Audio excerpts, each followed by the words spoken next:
Hello, and welcome back to another Wednesday Night Magic. I'm Clifford. I'm joined tonight by Zebra Unicorn. Zebra, how are you doing tonight? I'm doing all right. I am ready to talk about Magic for several hours. I mean, are there any better things to talk about than Magic? I mean, probably a couple of things, but not many, right? Yeah, I mean, not many things as good as Magic. I mean, there's things you could talk about, certainly, but, you know. That's fair enough. For anyone who's new here, this is the only show on Wednesday nights at 8 o'clock that fuses Magic and speedrunning together. Tonight, we are featuring Skybilz and Sakura Tsubasa from Team Instant Speed. They're going to be facing off against some people from the community. Skybilz is going to be starting. Legend Donnelly is going to be starting. But first, I got a couple of announcements to make and stuff. I guess starting, I've been teasing this tournament. I'm going to keep teasing it. It's going to happen April 20th, 21st, that weekend. I can confirm that it will be standard and it will be best of 3 format, which is coincidentally what we're going to see here tonight. So stay tuned in the next couple of days. I should hopefully have more information. Watch the Discord. The Discord is where you want to see all that information.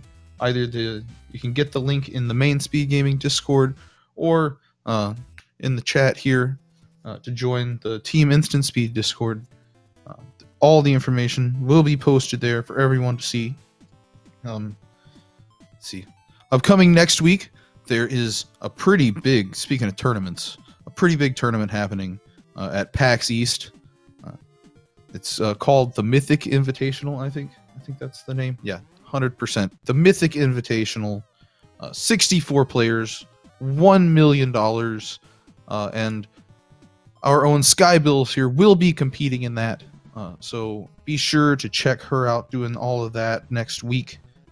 In fact, next week on this channel, on Wednesday Night Magic, we're going to be actually doing a little bit of a preview show for the Mythic Invitational itself. So come check that out. That'll be lots of fun. We're going to be previewing the whole tournament with a special look in at Sky's group. That'll be good times. But first we have to get through tonight. And tonight we have best of 3 matches between Skybilz and the community. Zebra. Yes. I guess at this point I have only one more question to ask. Shoot. Are you ready? I'm as ready as I will ever be. All right then. Let's get this show on the road. Sounds good.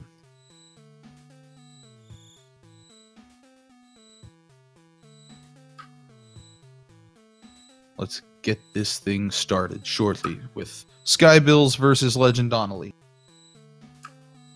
It looks like Donnelly's playing a red strategy, judging by the shock on his deck box. That, well, you can't go wrong. You can't see it with anymore, shock. but I looked up and it was gone. But shock's, one of those staple cards that can always be reprinted forever because for some reason it's not overpowered, like Lightning Bolt, of course, taking over whatever format you print it in. Such is the difference between 2 and 3 mana or 2 and 3 damage on 1 mana. I feel like every time they reprint Shock, everyone sleeps on it, and they're just like mad that it got printed, and then everyone just plays it anyway. It gets no love. The people just definitely do not respect Shock. What do you think's in Simic Surprise, which is a hard name to say? Simic Surprise is probably going to have at least 1 or 2 surprises, if I had to guess. And what better kind of surprise than what's the lizard? The Mystic Snake, the 3/2. It's Frilled Mystic, I believe. Frilled Mystic, yeah, that's the one. Surprise counter spells. Mystic Lizard, as I call it. Yep. Us old men refusing to learn new card names. What are card names? They're all just bears, right? No, That's they're all that's what bears with Mystic say. abilities. Bears are bad now. You got to have like creatures with abilities that do things. I don't know what all this is anymore. They just like are printing bears now with abilities, and they're just like not even good enough for limited. Came back to Arena, started drafting, and just immediately destroyed. What are these things? All right, looks like we are getting started now. Presuming everything matches up, which seems to be the first boss of doing a Arena Direct challenge, making sure all of the game options are set correctly. Yep, gotta have all the options set correctly. Everything has to be, the correct capitalization. Yeah, that was a strange choice that they made design-wise, huh? Just making names case sensitive. Yeah, we're gonna add all of the numbers on the end for that, but just at the same time, make sure. That seems to be might be what's tripping our players up.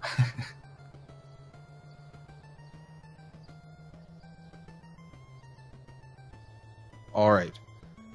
Attempt number 2. Here it goes. Maybe.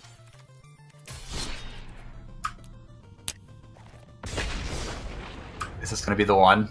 Is this it? Are you finally going to get some magic?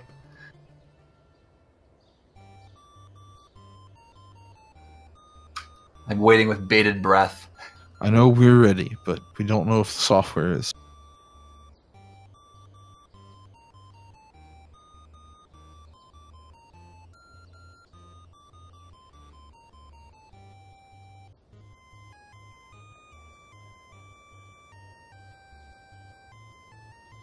So Clifford, what do you this Mythic Invitational preview next week? What's that entail? Are we gonna see some like best of one, or are we gonna be like going over the tournament itself? Or I think for the most part it's gonna be just like think of it like a pre-game show that you would see before your normal event, except in this case it's happening the night before instead of right before. Gonna be going like because the groups aren't out yet, of course. We gotta wait till the groups get revealed before we can really talk about any of the individual groups. But there's going to be it's split half and half with Magic Pro League members and other invitees with streamers and other players and stuff. So they're going to split those up halfway, and so each group is going to consist of some Magic players and some what I saw something happening. Now I'm confused.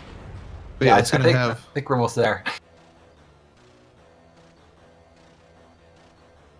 So it's going to be like half and half. I actually, honestly, I knew the thing was happening. I'm actually going to go to PAX because I live in Boston, but I just like have no idea what the format is. I know it's best of one. It's a best of one double deck format. Yeah, with with game 1, I think it's random which deck you pick. Then game 2, you pick the other one, and then game 3, you pick which one you want to play for game 3 if it gets that. Yeah, that's interesting. So it's definitely an interesting format for something like this. I was a little surprised to see it as a format, but I'm excited to see how it turns out. Yeah, I'm definitely excited to see what people come up with. Like, it's definitely like a format like we've never seen before. So it should be pretty interesting. I was listening to Jerry Thompson's podcast, and he was talking about like going really deep on strategy, and he was talking about how when you play best of one, you're allowed to have a sideboard even though you never sideboard, because you can play that what's the black sorcery that lets you wish. You can wish. Yeah, you get a card out of your sideboard and you can put it into your hand. So that's a reason. But you want to have a sideboard in your Masterminds Acquisition. Thanks, Seawolf. You want to have a sideboard even if you don't have Masterminds Acquisition in your deck, because if you're playing Thief of Sanity or the Daredevil, the 2-1, Oh, the the red 2-1 2-1 singles card, kid. you can Yeah. steal their Masterminds acquisitions. So you need a sideboard to turn theirs on if you want access to that. So it's like you can go really deep with this format. It's crazy. That's crazy, and I didn't think Yeah. about it, and that's awesome.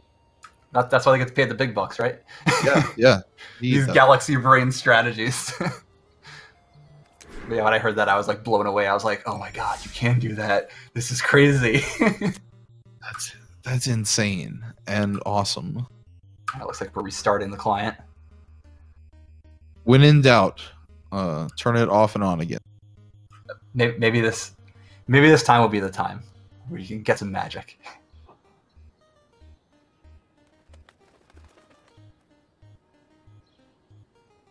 See, Wolf. This is why grizzly bears are bad now. No more Goblin Piker. Our Goblin Pikers have to have First Strike and steal a card out of their graveyard that you can cast. In my day, Mog Fanatic was a tier 1 card at 1 mana, and now I don't know. I don't know if anybody knows what a Mog Fanatic is anymore. Did you really just say in my day? Yeah. You're Get off just my leaning lawn. in. You're just leaning into it, huh? Old man yells at clouds. Not Old man even yells at old cloud man. sprites. Yeah.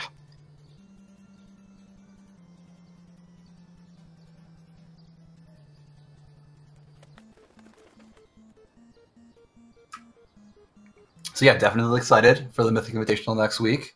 I'm going to be Yes. there on Saturday, hanging out. Well, that'll be Hoping fun. I'm sad Yeah. I'm not going to be there. Yeah, I mean, you know, I'll give you the lowdown about how great it is, so you don't feel left out. Yeah, please do. Like, I'm interested to see what the actual like space is going to be like there, because I've been to PAX before where they do like League of Legends stuff, and I'm kind of curious if it's going to be like as big, like the space, like the seating space, and like Okay, exactly what the like crowd interaction, I guess you could say, would be like. Because I know that's what they're trying to go for, is like turning it into like an esport where you're the crowd's getting hyped and you get feedback from the players.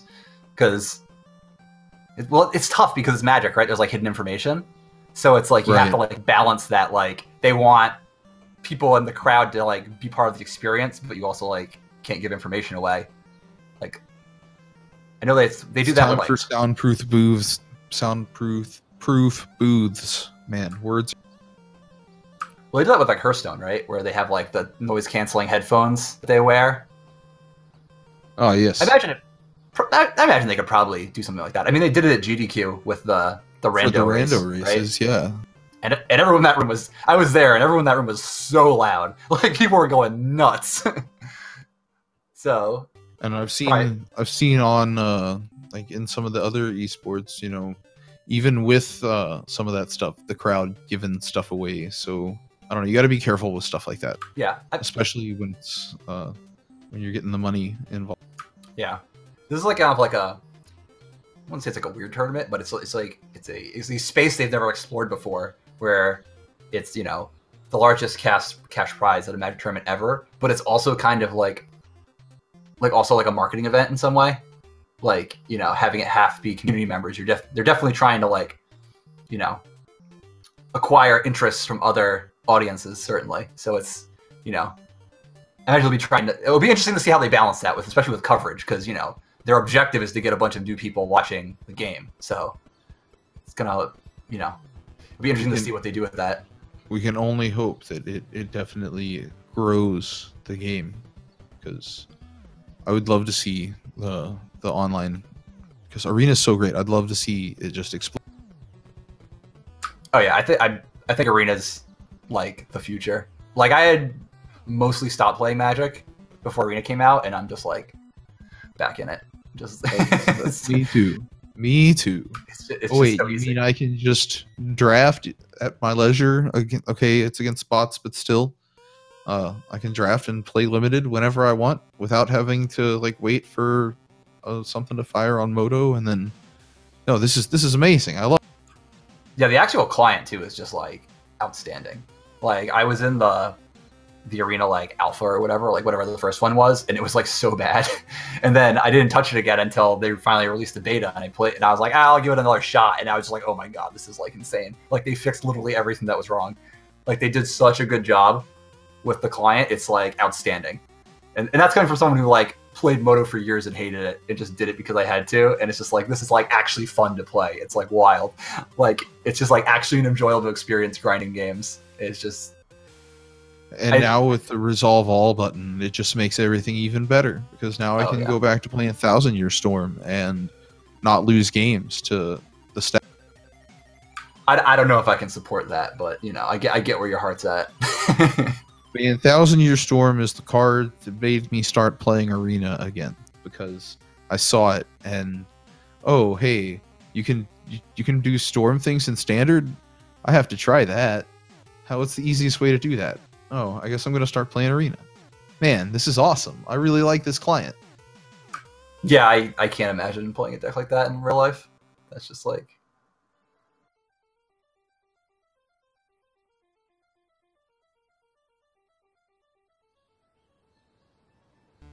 So, something horrible is happening. We're not. I would say something is wrong, but I think exactly sure. I think that's apparent. But as you can see, we're staring at a bunch of black screens because they're both stuck in some kind of forever challenging each other, which kind of isn't the best when, you know, even if we were going to try and move on to get Sky to play somebody else, she's still just in a loop of attacking or challenging Legend Donnelly. So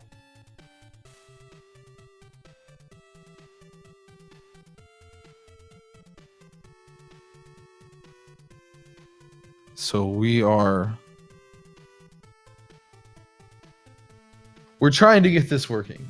But until then,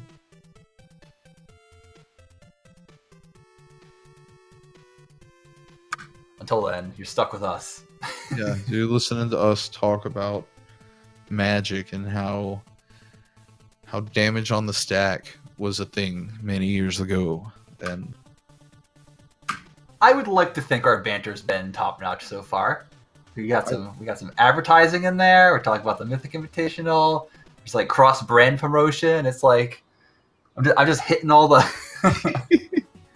Yep, rip Sakura Tribe Elder, one of my favorite cards. That is. Oh man, I just realized I wish I played Scape Shift so I could get Saku to sign my Sakura Tribe Elders.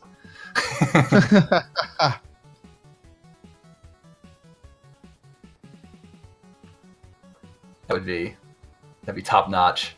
That would be great. I do owe her a Zebra Unicorn. She was asking.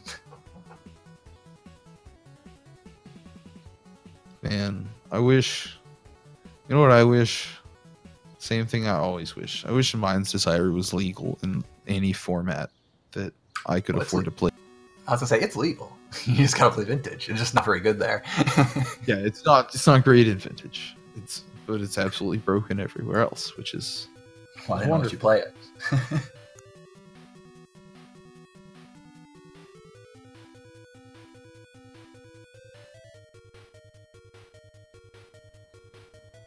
It is Commander legal, and I did play a Commander Storm deck years and years ago before they banned all the good cards. Man, it is objectively the best card in Mirage. That sounds. It was nonsense. Commander Storm sounds awesome, yeah, and at the same time terrible and awful, and just all of the. Oh, it's good for me. I had my commander was Dralnu, and my deck just had all the combos that they don't let you play anymore. People loved it. And by people loved it, I mean they didn't love it at all. Yeah, funny how that happens.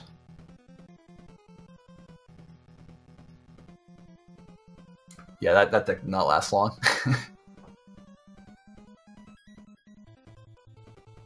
All right.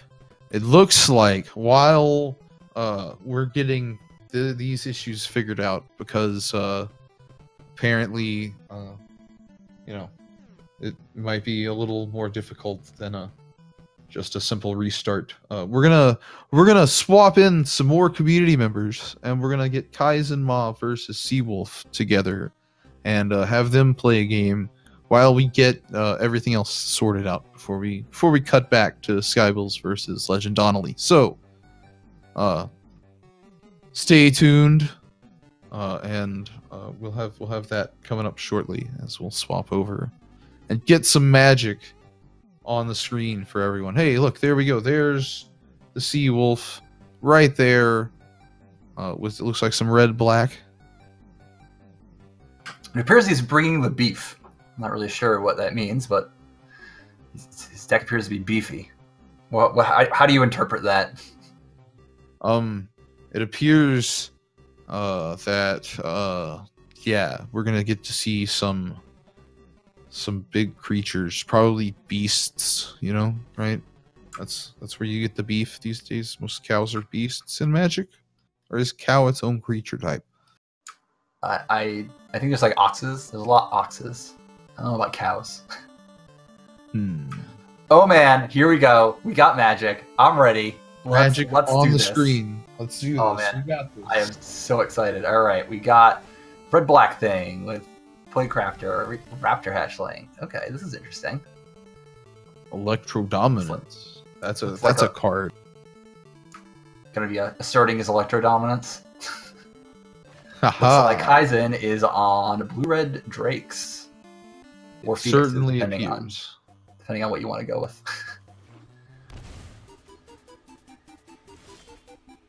Yeah, it looks like this is going to be a Phoenix build more than a Drake build, I guess. They've kind of split into the two camps. These.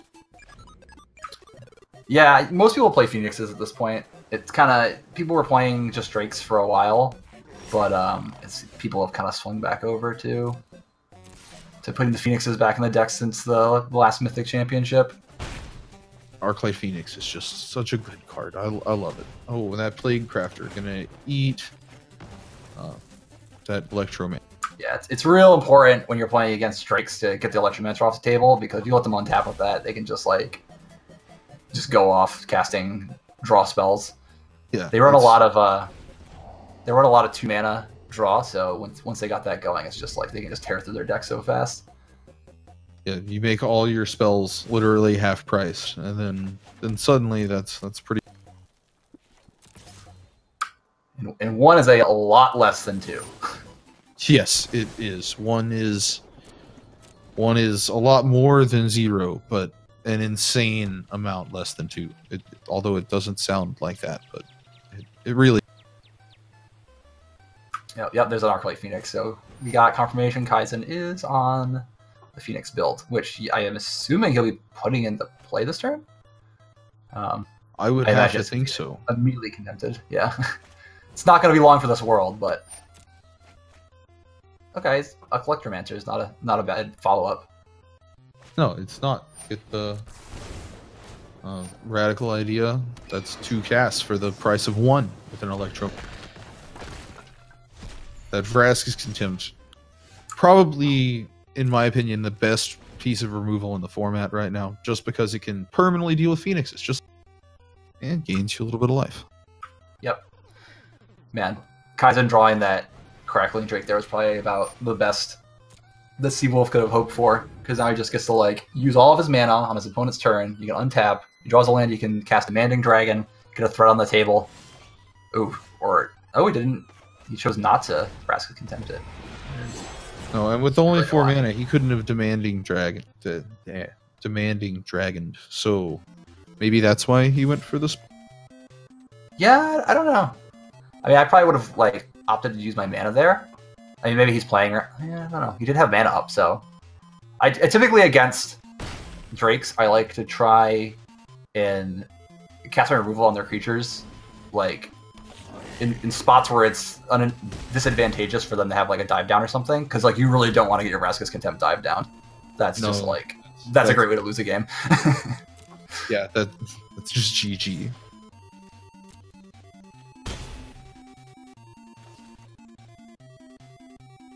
So we're going to be seeing Demanding Dragon here. Yep, it's a 5/5 when it comes to the play. They can Was it they can take 5 take or sacrifice a 5. creature? Yes, it's really good if you can give it right. It's Yeah. pretty good, you know. Otherwise,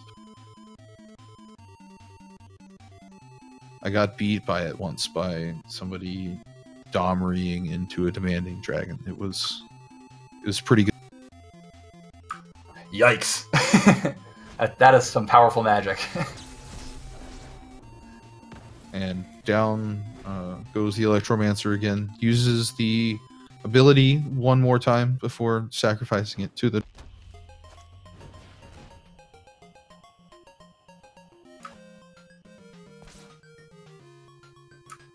That Lava Coil, not bad in Kaizen's hand, especially with the shock, can kill anything and remove it.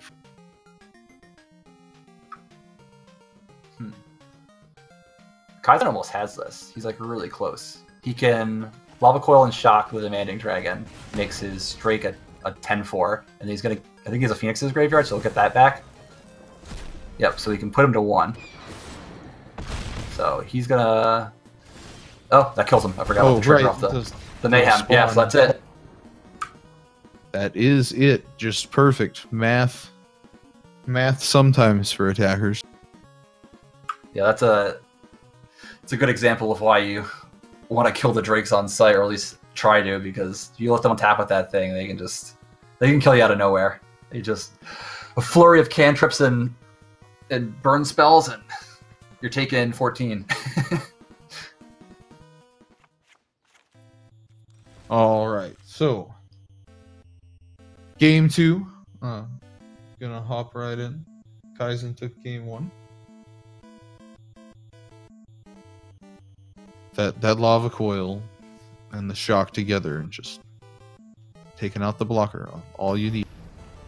Yeah, Lava Coil is a very good magic card. Kills a lot of things. It might be the second best removal spell in the format. It might be the best. I think they're 1 and 2 in my opinion. All right, so what we got here. So looks like Seawolf's got a nice hand. Looks like he's going to be curving out. Well, if he just draws a couple lands, he's going to be able to go 2, 3, 4, 5. Yeah, that would be really good. While on the other side, we're going to see the Electromancer play, and oh, this is kind of interesting. So Kaizen has to decide if he wants to block here because it's a spectacle. Yeah, he doesn't want him to trigger spectacle. So he correctly sniffed that out. But now he gets to fight with fire. So that was oh, he didn't fight with fire. This is gonna be a good turn for Kaizen now. Now that he's untapping with Electromancer, he's gonna be able to go try to course Tormenting Vice at least. And if he draws anything, yeah, he's gonna be able to do some work. looks like we're going to see the Bacon Bolt get pinched. But this is going to be definitely an interesting game, because Seawolf's hand is not bad. He has a lot of large threats. I know what he meant by the beef now. That's a lot of larger than charged creatures. Oh, and another Chartic Horse. That's a pretty good turn 3. The only thing that we're missing is some Phoenixes. Yeah, if he had a Phoenix, that would have been like real nice. So that Hatchling does, give a 3/3. So Kaizen will have to deal with another creature and another Raptor Hatchling. So hoping to draw out shocks for damage or other ways of removing creatures by damage. So the Drakes right now are 5/4s, which is the magic number. It will trade with all the creatures we've seen so far from Seawolf, so that's the sweet spot in terms of power. It will also trade with a Fight with Fire. Yep. Not too bad. Beacon Bolt's not bad. It's probably I really like Beacon Bolt. Yeah, that card is very good. Oop, there's an Arclight Phoenix. So might be able to see some fireworks as soon as next turn. Definitely a possibility. Now, do you contempt here or do you dragon? I feel like you have to contempt. I don't know. It's just like so dangerous to let them untap. Like, if you just play the dragon, he can take 5 and then untap and just like and win. Yeah, beacon bolt your dragon. That's fair. You know, there's a beacon bolt from the graveyard too. Yeah. So it's just like it's just really awkward. Yes. You kind of have to like. You're really never gonna get out from under the beacon bolts because they're they're there. Your creatures are just kind of like just large. He's really gotta. He's gotta. The 3/3s are help because he can keep putting pressure on. So he might be able to work Kaizen into a spot where he can't really take 5 off the dragon. But that lava coil was clutch. Yep, and that will bring back a Phoenix. Yep.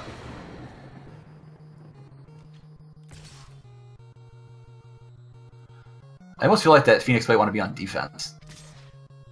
Because your opponent's at 22, so you're not really killing them fast. You kind of just need to like, you're going to outlast them with like, you have a lot of card. You theoretically have a more card advantage in your deck than they do. So I don't know. I feel like this might be a little bit aggressive, especially because you know you can get the Phoenix back. Like you have the cards in your hand to do it. So I would kind of want to like leverage the card advantage in my deck rather than putting a ton of pressure on. But and now we'll see the Arclight Phoenix go away. Yeah, that's an easy sacrifice. Dragon. Yeah, just a second easy. Phoenix. That's huge. So we're probably gonna see discarding the Phoenix Radical Idea, probably Beacon Bolt the Dragon. And then a shock for good measure. Yep. Then sending everyone in, I imagine, for 8. Then that's 2-turn clock. So he's dead. He's dead next turn unless he comes up with something. Suddenly that attack with the Phoenix last turn is meaningful. Yep.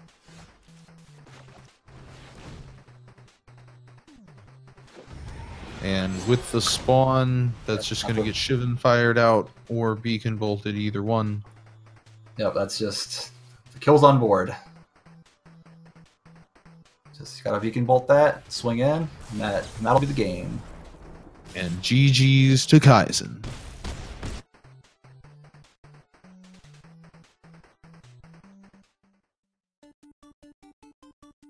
And so, with that quick match, Kaizen with a quick 2-0 victory with the power of the Phoenix. I think we have it fixed. I think things are ready, and we can swap back to our regularly scheduled programming of Sky Bills versus Legend Donnelly. Like first try, right? First try, every try, as they say.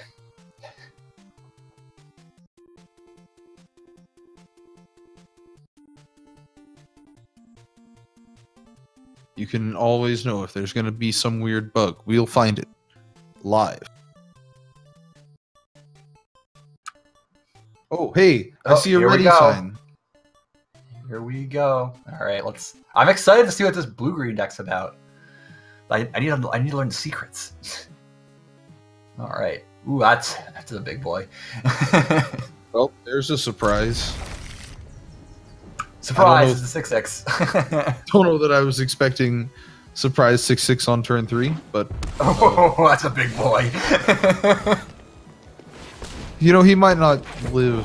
It might not happen on turn 3 because there is a lightning strike.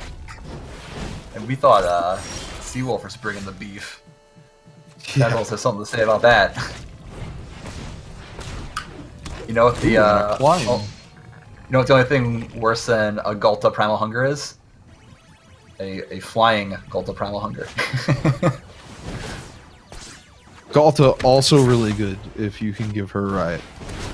It I don't know. I was gonna say I don't know. I assumed you knew. I was like, oh, I didn't know it was a she. I honestly do not know. 6/6 Hexproof is a powerful card against mono red. It very much is.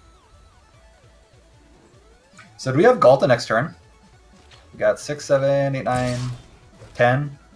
Yeah, we got it. Oh, it tells you in the client. Wow, how useful.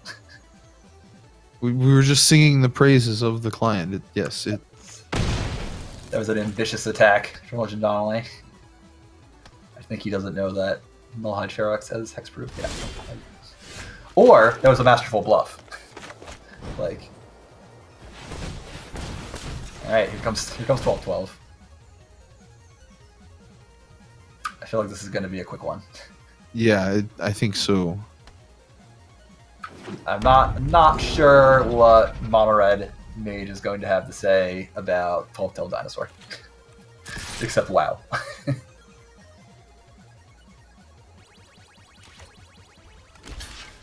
It's a large monster that you know, when you see turn 3 6/6 and then turn 4 12/12, that's, you're just hoping the 24/24 isn't coming. 24/24. Just eating Merit Lages alive. Someone has to. Oh, we're going for it. Donna's Climb, getting in there. Shields are down. 13/13. When 12/12 isn't big enough, we got 13/13. Ours go up to 13. And that's a big hit for Legend Donnelly to take. He almost has enough burn. Just gotta. Does he need like four more points? All right, that's game one. All right, on to game 2. Let's see what we got in the sideboard. I would say that I don't think Sky really needs the sideboard here. I feel like her deck is pretty well suited to beat mono red. All of her creatures are gigantic. I think she has all creatures except the Donna's Climb, it looks like. Oh, an Adventurous Impulse. So Yeah, that's what it looks like. Yeah, she's just swapping out a Crawl Harpooner for a Hydroid Krasis, it looks like. Some more life gain and less like red isn't known for their flying Crawl Harpooner. Yeah, I mean, one thing she could. No, go ahead. No, you go. I was gonna say something she could consider doing is trying to lower her curve, just so that in case she like stumbles on mana or something. That's like one way she could lose. So against red decks, when I'm playing something mid-rangey, I typically board out just expensive stuff, even if it's good, just because you don't want to have an opening hand that's like 3 lands and like 2 5-drops and something. You're just like setting yourself up to like get run over. Yeah, setting yourself up for game 3 right there. But yeah, like hands like this are like, like you can't really keep this on the draw, because yeah, you get Lenjali can have a hand like he has, and it's just like you're just asking for it. Yep. That is a hand on Legend Donnelly's side. This hand, however, this is what you want. Yes. Like, No. This is why you mulled. You might impulse into a 2-drop even. Like, yep, there you go. Yeah, this is pretty ideal against mono red. Just having X4s on turn 3 is just like so big.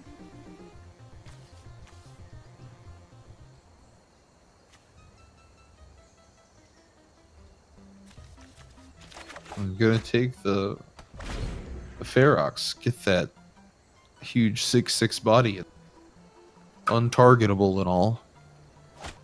Yeah, Ferox is nice. I probably would have taken the 2-drop there, just because I feel like with a hand like this, your like main goal is just to not die. Like That should always be your main goal against mono red. Because if Donnelly had managed to draw a second land there, he could have went like attack you, get Spectacle, light up the stage, you know, and kind of like work from there. It's really easy in this format for mono red to like get out of control with this like a series of light up the stages. Like they just end up seeing so many cards and sculpting their hand basically. But instead, we're going to see light up the stage and to skewer the critics both on spec. we got the mighty 5/4 holding down the ground now.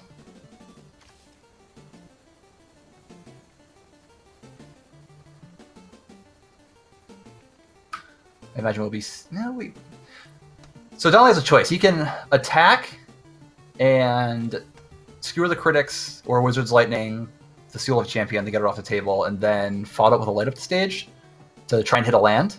Or he can just play a Steam King. Yeah, it looks like he's going for the attack, just trying to put the pressure on, which I like. You kind of want to get in. Yeah, with mono You're red, not going to beat their late game. You want to win before you lose. Yeah, especially, I guess, a deck like Skies, where it's just like you're not winning a late game. Like they're just eventually just going to cast Biogenic Ooze, and you're just like not going to be able to do much about it.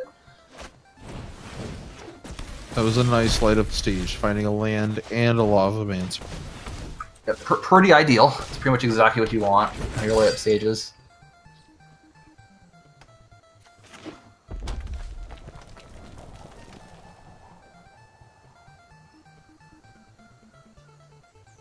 So now 12, you have 5 in hand and 4 on the board. So you still got to get a little more damage. Yeah, this is actually an interesting spot because Donnelly can keep the pressure on. He can play the Steamkin attack in, or probably play the Steamkin post combat actually. But she's almost certainly going to block, and then he can skewer the critics to get the 5/4 on the table. And if she misses on her 4th land, her plays actually aren't that great. She can cast like a Landlord Elves and a Crawl Harpooner, but that's not exactly what you want to be doing on like turn 4 against mono red. You can't get too low because then they can burn you out. So. And just that, Steamkin and a Skewer the Critics.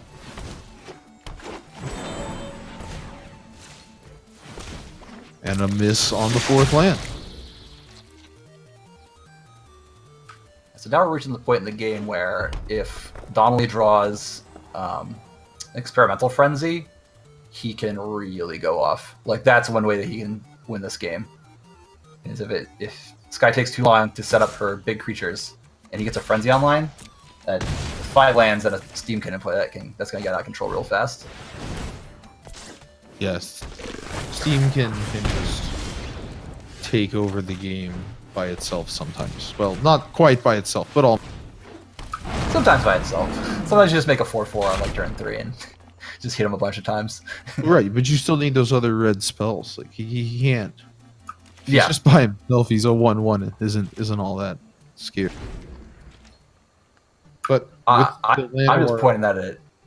I would say I'm just pointing that skewer at this guy's face. Like you're not attacking anymore. Or actually, you know what? You might actually just send them in here. You put it to 6, you skewer, then like you have a ton of outs to just deal 3 damage. That's what I would do. I would attack with the team right now. Yeah, definitely send them the team.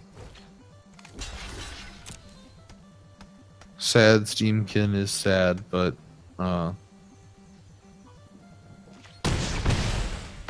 hey man, he took one for the team. Served the purpose.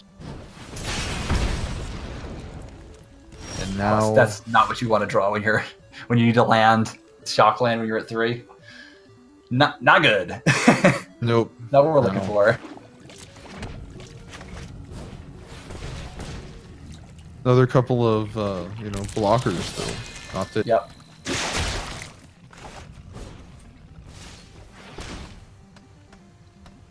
Not that we're too terribly concerned about having that many blockers at this point. All right, let's see it. This is a 3-minute 3 damage burn spell. No, but it's a blocker. It gets us close. Blocker, and it activates all the shocks. Yep, and the Firebrand Fanatical Firebrand. Fanatics, yeah. Yeah, those win the game too. And another shock land. Yeah, so Donnelly's got most cards in his deck killer at this point. I think his misses are lands, Kitu, Lava Runners. I think that's like it. We've already seen 3 Lava Runners, haven't we? Yeah. So most cards in his deck, more cards in his deck win the game right now than don't.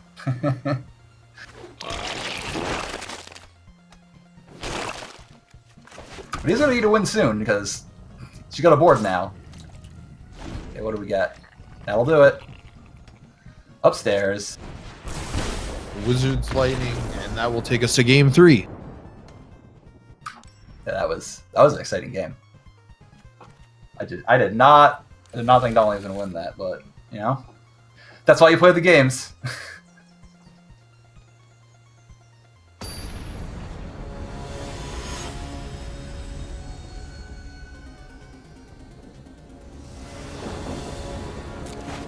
Oh, Sands, the Hinterland Harbor, brutal. Wow, she's keeping. Okay. Oh wow! If she misses on land, this is gonna be. That's a surprise to me. This is a risky keep. Oh no! I mean it's a land. Okay, if we get a land here. Okay. We're on the board. Okay, wait, that was a fortuitous draw. Like if she missed there, that was gonna be not good. But Dolly's hand is looking pretty nice. He's got he can cast every spell in his hand. He just needs time to do it.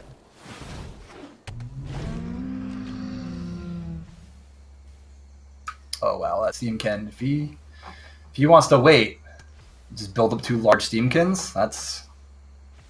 That would be pretty good against Sky's hand. The awkward thing about Sky's hand is she drew like all of her Grilled Chamber Guardians, so it's kind of doesn't really. Yeah, it's not really what you want to have happen. Oh, and we're gonna see a Steamkin traded with the Brontodon. Interesting. Yeah, you could make that attack. It's just I think it's a bit over aggressive, just because your hand's so good, and you can definitely make the Steamkin a 4/4, so you can kind of, you know, make the Brontodon irrelevant pretty quickly. You're like realistically, that card's not going to kill you. So I feel like I would personally have prioritized making a creature big enough to trade with a Steel Leaf Champion, especially because the Steel Leaf Champions can't be blocked except by creatures with power 2 or more, 3 or more. 2 or less can't block them, right? And we see an oops from Donnelly. Yep, I think he thought he could block that.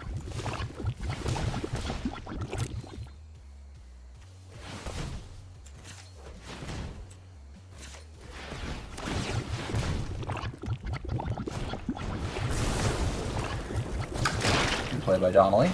Responding to the trigger, and you won't get the card because it never actually gets the counters. The best way to deal with one of those Growth Chamber Guardians. Wait for the trigger. Yep, you get their mana and their card. It's the best of both worlds.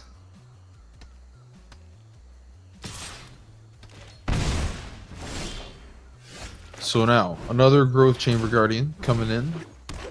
This time, Donnelly being tapped out will be able to grow and guard by getting, you know, the alert up and another one to.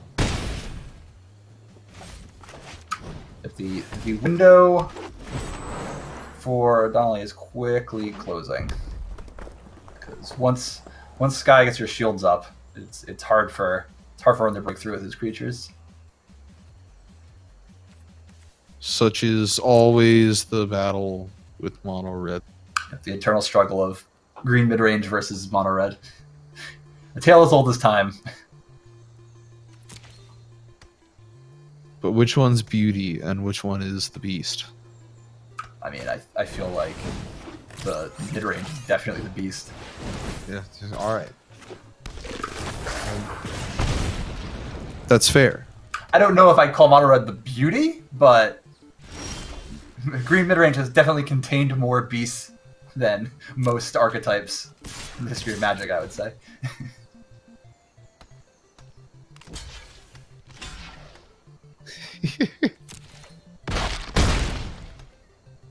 And now Donnelly knocked to 5 and is going to be seeing a 6-6 to go with the 5-4 and the 1-1s. And now another 2-2. Board's pretty wide.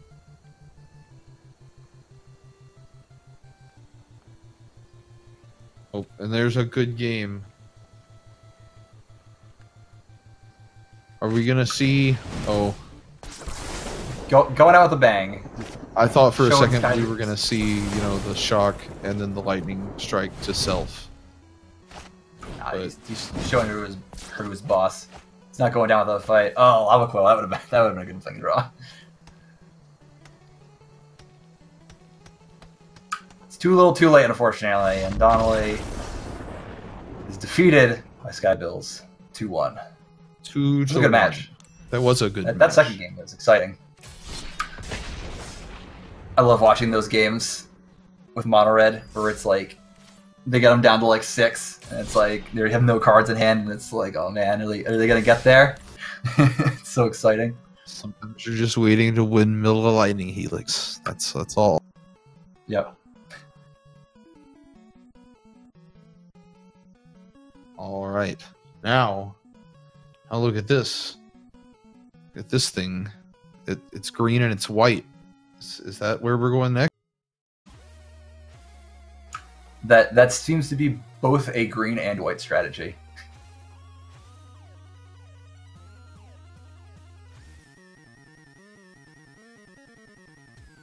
All right. So next, now we're going to have the Sea Wolf coming in. You might recognize him for coming in and helping us earlier. Now into challenge Sky.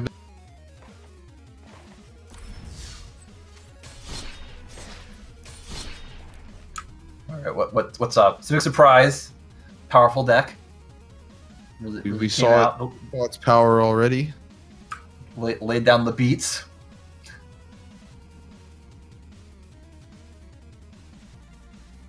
Now I'm curious. She has Civic Surprise, which is very dinosaur centric. She also has a deck called Hungry Hungry Dinos. What?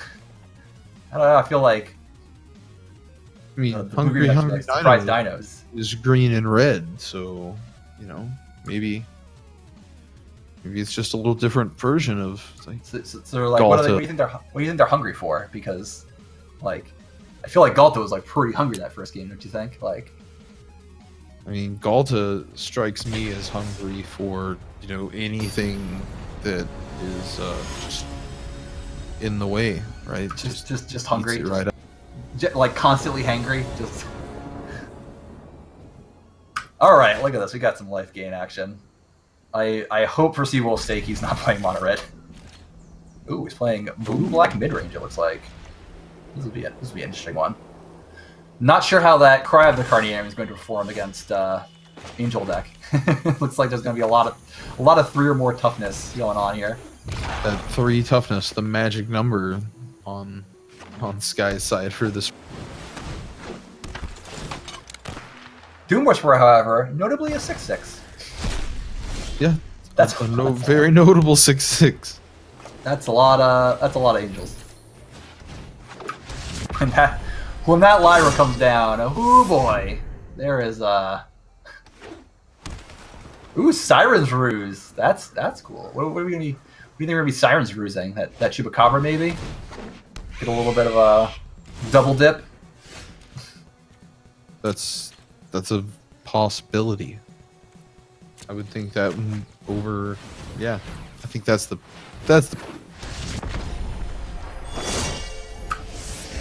Resplendent Angel, definitely a card I would assume is legendary.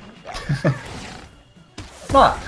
You would think, but no. Now Lyra is legendary.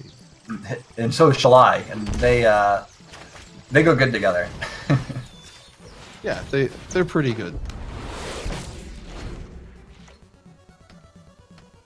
Man, if you couldn't Watch believe this shaker. Baneslayer was a creature, now look at Lyra. Oh, this is gonna be a nice turn. He's gonna Chupacabra the Shalai. He gets to play Burglar Rats. She discards a card. She's got to pick between Resplendent Angel or Lyra. For both cards, I imagine he would like to keep. You like to hit mythic rares with your discard spells, I hear. Oh man, this guy's gonna want to draw a removal spell. Like, dude, oh, he's firing off the Hostage Taker now. I guess that's reasonable. So he doesn't know Lyra's coming. But man, Hostage Taker in a Lyra, that is. He does know the Lyra's there. Nice. Oh, he knows. Oh, I would have held it. Like, you know, all she has is Lyra, so it's like, if she just slams the Lyra here, it's like, she doesn't draw a removal spell like that turn. I guess he's short a land, so. Oh, quasi duplicate. Oh man. Okay, I stand corrected. He's got all his bases covered. He has done the math. This guy's had enough. Nobody can handle that value. That's just too much value. All of the value. So, some might say that he can't hold all this value. All right, what do you think we got coming in? I would say probably some removal. I would think removal is a thing that will be coming in. Yeah, you know Ixalan Binding is going to be good because Blue Black historically not very good at removing enchantments.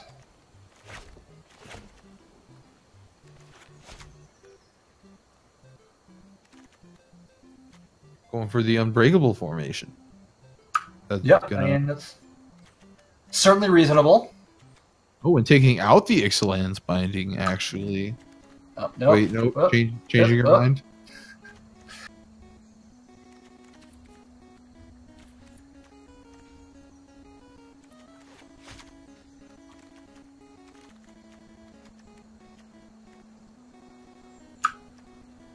Yeah, I really like this. Yeah, this is. I've heard of a lot of people playing this in best of one, just because so many people are playing mono white and mono red, and this deck just like beats the crap out of those decks. Like, they just like cannot kill your creatures. Your creatures have lifelink. Like, it's just a beating. So I know a lot of people have been exploring decks like this, specifically for the Mythic Invitational. It's, you know, it's definitely a deck that targets specific strategies, certainly. Very much so. Now we'll see game 2.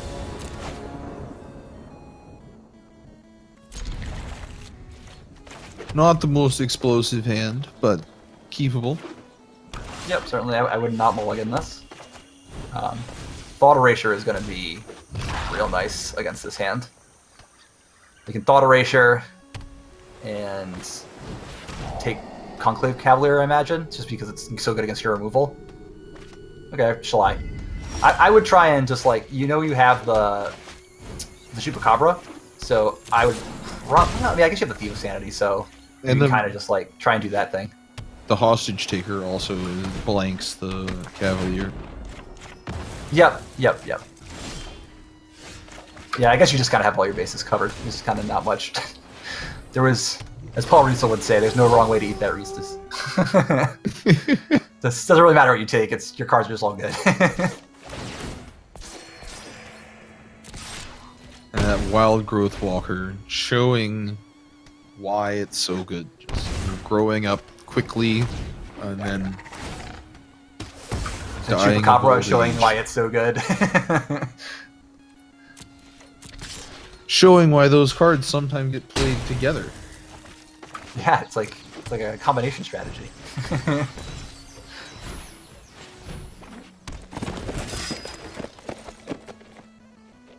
Yeah, Sky's gonna have she's got an uphill battle. Yes, now the Cavalier has been taken hostage. Yeah, I'm not sure she can beat her own Cavalier. Yeah, this is gonna be tough.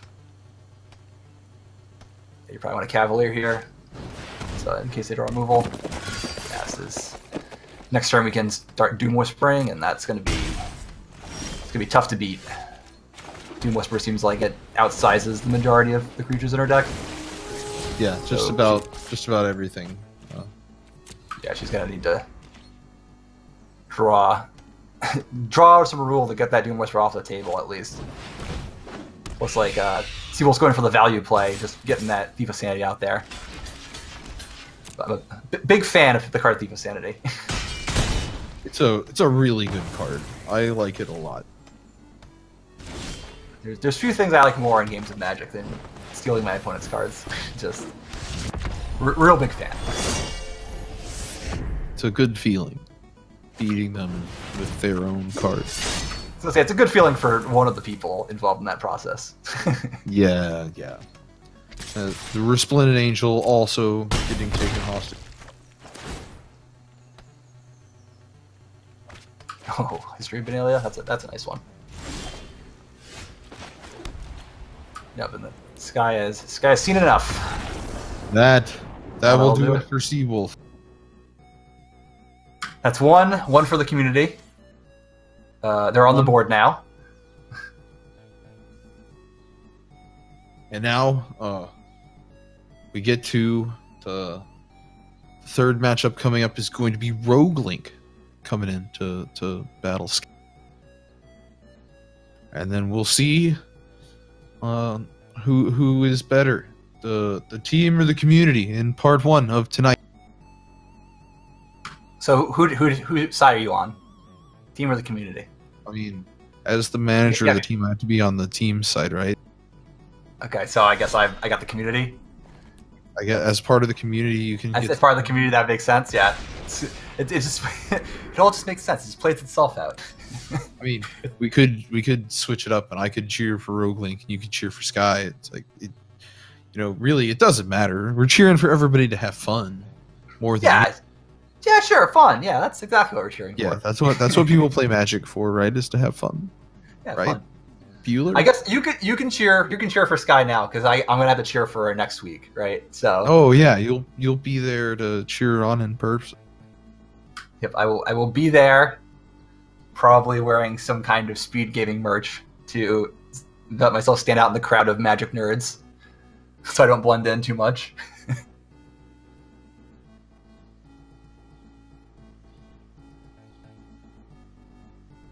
I mean, you don't ever want to blend in, right? You gotta be standing out. Where's some GDQ stuff? Maybe I don't know. Yeah, well, you know me. I gotta stand out. I don't have this purple hat for nothing. So people can find me in a crowd. I get lost a lot, so people gotta track me down. I wouldn't know anything about that. All right, here we go. More Magic. Right. Let's go. We're hitting our stride now. A couple technical difficulties earlier, but we figured it out. We're going. We got the magic happening. Once you get things started, they seem to work pretty well. It's just sometimes they spin forever.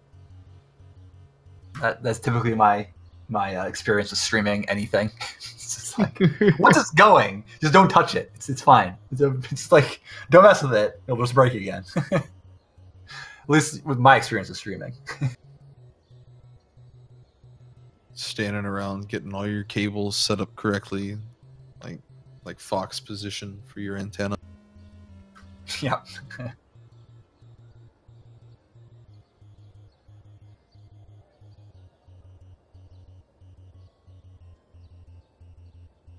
So, looks like we're just waiting on Rogue Link to send a challenge, and then hopefully, because we weren't sitting at the challenge screen for too long, it won't break again. Please no. Have mercy on us, Arena. We're but a humble Arena stream. Just trying to have some good games. Yeah, we just want the good games. We want games. We don't want to stare at blank screens. Hey, it's ready. Oh, here we go. We're ready to rock. All right, what's Rogue Link got cooking? Bet it's something white. The smart money says he's. Ooh. Oh, well, someone was playing white. Whoa, mirror! All right. I feel like you're going to be seeing a lot of this at the Mythic Championship. White mirrors. Yeah, I think so. This is one of the better decks in Best of One, I would say. It's has a reasonably consistent nut draw, and when they get that, it's like pretty hard to beat if you're on the draw. Like a good example of this is right here.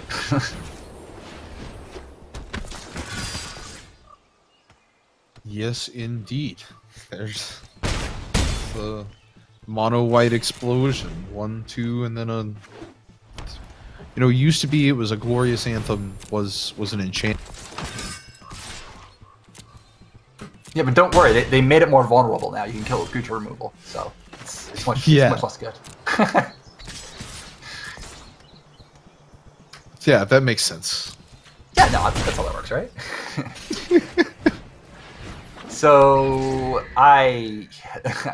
Roguelink's got a. So actually, he's got the Marshal in play. So Shalai's gonna be a 4/5, and that bricks like all of her creatures. So if he can get through this turn, yeah, that's a free block. Yes, yeah, he put the right. It's a free block. Yeah, she has no tricks. So yeah, if he can, he's probably gonna want to play defense until he can get the Resplendent Angel online. So he's probably not attacking this turn. Yeah, but then next turn he can start activating the Resplendent Angel and getting in there, and that's gonna turn the tables very quickly. Yes, it will very much so. Starting to make angels is gonna get out of hand very quickly. Yeah, this is oh yeah, I think you probably don't block there because you need to hope you draw a flyer of your own. Yeah, I mean, like, well, you get the angel, so it's just like so hard because it's just if you gain a certain amount of life, right? It's not like you deal damage to a player, so she can. No, it's just if you gain life. Oh yeah, so you can just send it in. Yeah, this is gonna be challenging for Sky to overcome. I mean, this is one way to win mirrors like this, is if you go just like a little bit bigger than your opponent, you can just like outsize them if you last that long, and, you know, they end up just drawing a bunch of 2/2s. Just, you know, not ideal when your opponent's making a 5/5 every turn. No, not at all. You would say it's suboptimal. Yep, I would, So is she dead on board? So he sends in with that's a 6, 2 5s. So you can block with Healer's Hawks, goes to 11. So she's not dead, but she's in not good shape. Yeah, I think she ends up at 2 if she blocks with both the Healer's Hawks.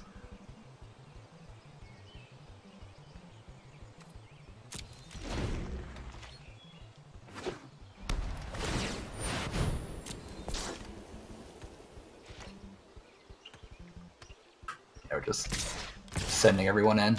Or all the flyers in, I should say. Makes sense.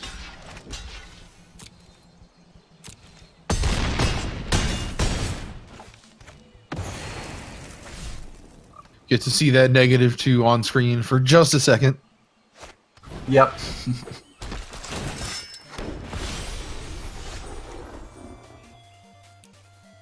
That'll do it for game 1. Let's see what kind of sideboard options she has. Ooh, she's got some big flyers of her own she could board in. Lava Coil. Settle the wreckage. Good one. Pretty big. Yep.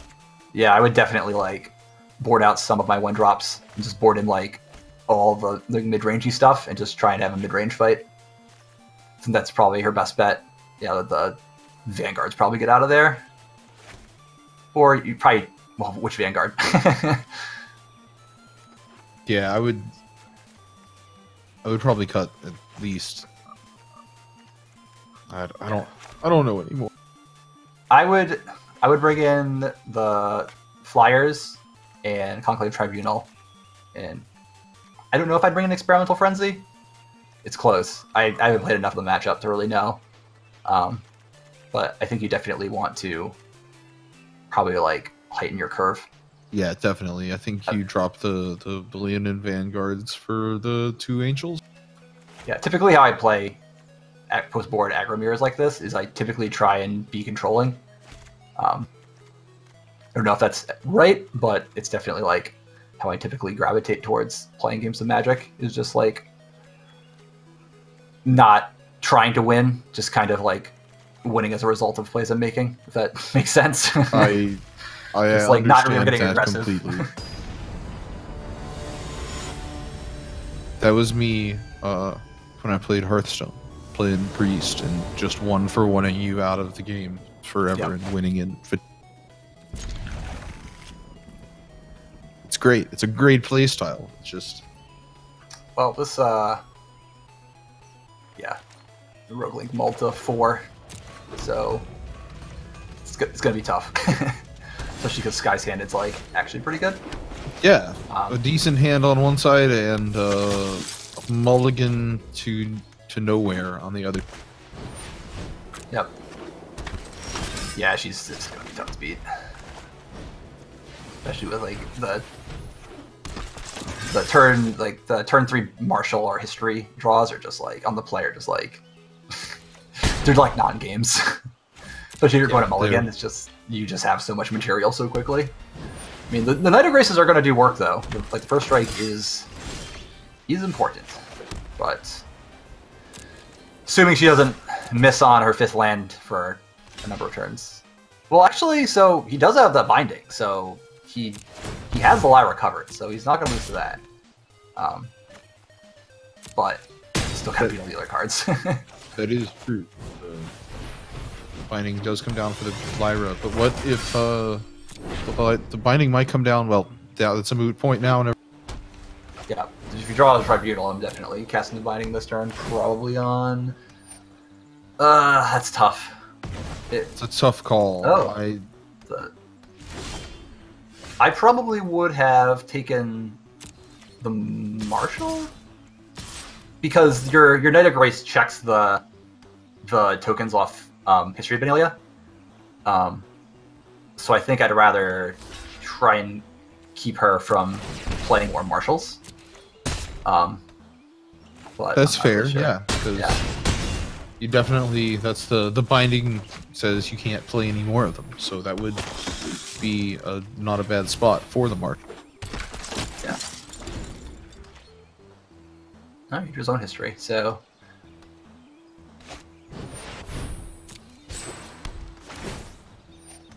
Now we're going to see the Marshal face a Tribunal. Yep. I think that's just game. Yep. Count. That is 10. Yep, that math is for blockers. We were on the attacking side here. Yep. Who counts? Just send all your guys then. Just ask So if now- they're dead. So now, going to game 3.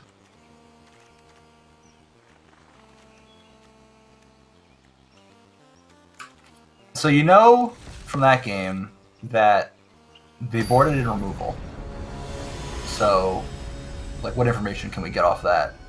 You know, that they probably went a little bit bigger. So maybe Clarion isn't really where you want to be.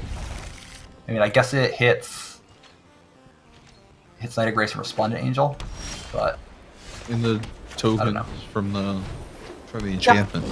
yeah. So yeah, I guess Clarion's a good call here. Oh, she has Pride Mate. I didn't even see that when we were looking at her deck list.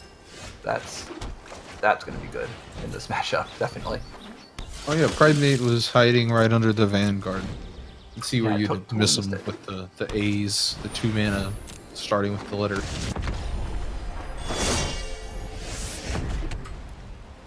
All right. Yep. We're gonna see a Clarion here.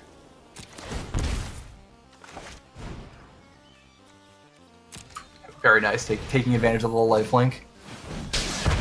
Will pay for most of the indestructible for this turn on the Van.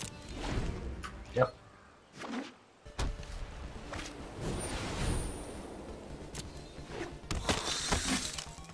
And a Vanguard on the other side too.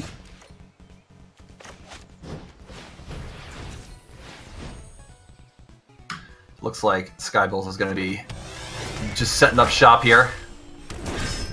Casting her spells. Just probably get board control.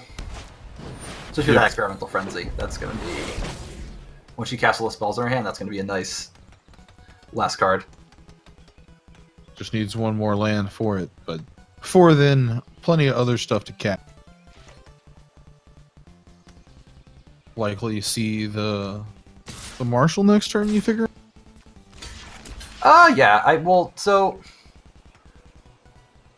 yeah, probably. I guess it depends if she draws a land or not. If she draws a land, then I'm definitely double creaturing, because then the following turn, your history goes off, and then you can play the Marshal, so you're attacking for like a lot of damage. Like all at once. Yes, indeed. Yeah, I don't... So, the reason I don't like this play is because you play it and you still don't have a good attack this turn. I mean, you can attack with that, but it's like, whatever, you're going to be able to attack with that, like, next turn. The 4 damage this turn or next turn doesn't really make that much of a difference. And, you know, you're inputting your hand, so you get a big attack next turn with when you play the Marshal, and you're just getting cards out of your hand for Experimental Frenzy. So... That makes sense. Yeah, see, like this turn, if she had played the two drop, she could go Marshal and Healer's Hawk, and just like fully use her mana.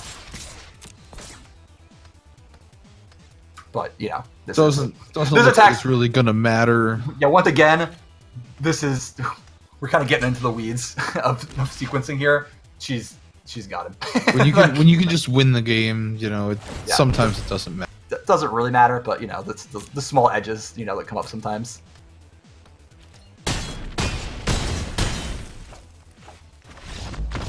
And that will be a 2-1 victory for Skybills. The community defeated again. I'm just... Come on, community. We need to win here. Come on. Who's up next? Who's our champion? Up next, we have... what is this? Sakura Tsubasa. Wait, she's not a member of the community. That's not a member of the community. This is unfair. You're just getting a free point. How are we supposed to catch up? We started sweep you guys. We started the night with community versus community because of, you know, tech issues. So the community got to win there. Okay, all right. I'll allow it. You win this time, Team Instant Speed.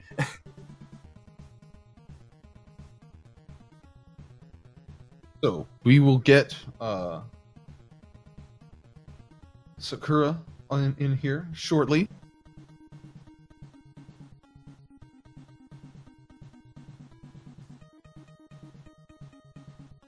And then we'll get started. Looks like she might be in a game.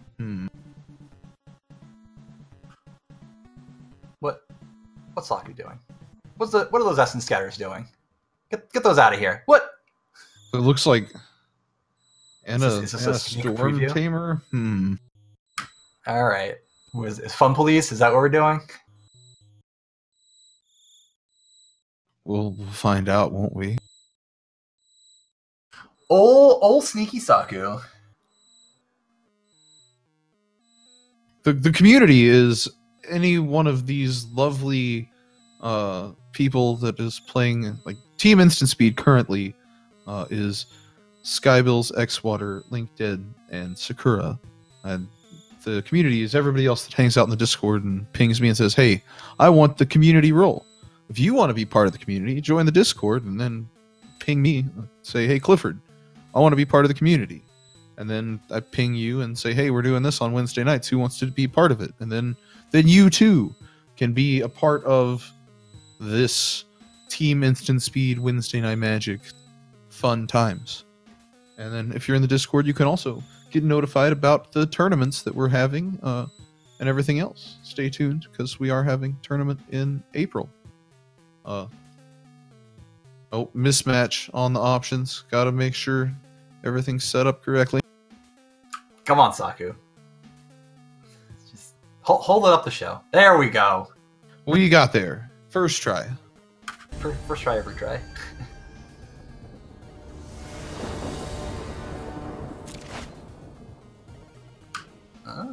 Token strategy. What's Saku got? What you got cooking up there? Wonder if it's gonna be more blue things, or if we're gonna see mono. Oh, mono red. It is mono red. Saku, our resident mono red guru. Guru.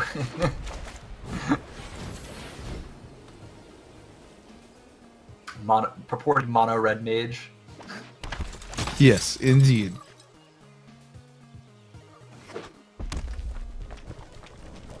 We see a Tithe Taker on Skybill's side, and we see a shock that is gonna just go right over top of the Tithe Taker and into... That Whirly Boy is gonna be doing some work. Chain Whirler, powerful magic card against 3 white tokens. Lots of X1s running around. Yeah, lots and lots. Be able to come down and take out that Tithe Taker straight away. That's 2 Whirly Boys. Count them. That's what you want to see if you're in mono red against white and green. You're gonna see that animation a lot. Get used to it, tokens.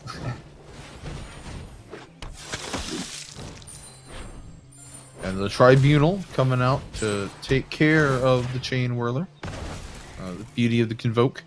Can tap the Vanguard after playing it.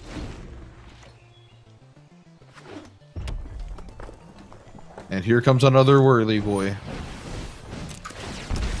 I'm expecting Saku skewering the critics, where in this case Skybill's is the critics. I believe you're probably correct here. She has 9 points of burn in her hand, so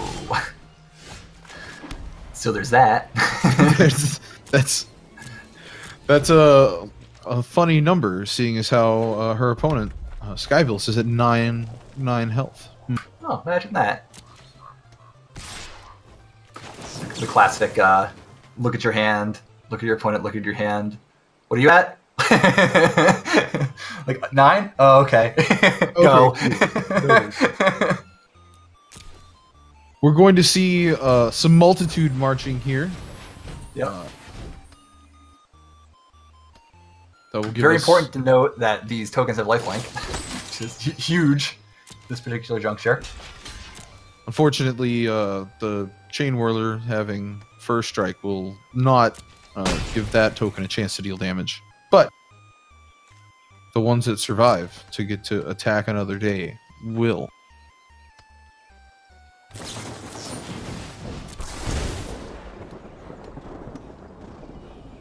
We're seeing the Lightning Strike to the face. Is this Saku's main phase or Skybill's end step? This is... Saku is still in combat. Okay. This is still Saku's combat. That's what it looks I was like according to the... 'cause it's combat when you see the lights shine up around the Planeswalker icon. Oh, okay. I actually never noticed that, but that's... yeah. I'm still learning all the little graphical things. Yeah, and they changed it a few weeks ago, too. Oh, it really? It used to be that way. Nice. So now we are on to Skybill's main phase. Ooh, Knight of Autumn was a great draw. Knight of Autumn is... threading the needle. Staying alive. Yeah, this is... she's not out of the woods yet, but that's a start. Between that and a couple of lifelink and tokens, that's a good way to dig yourself out of... Yep, she's up to 12, so...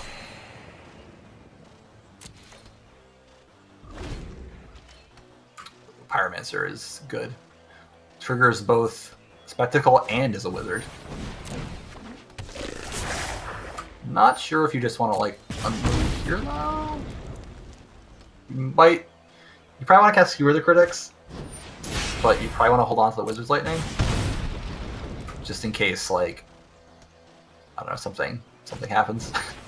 I don't know. It's an instant, and it's a green-white deck, so you're not going to counter it. So I'd probably err on holding on to it.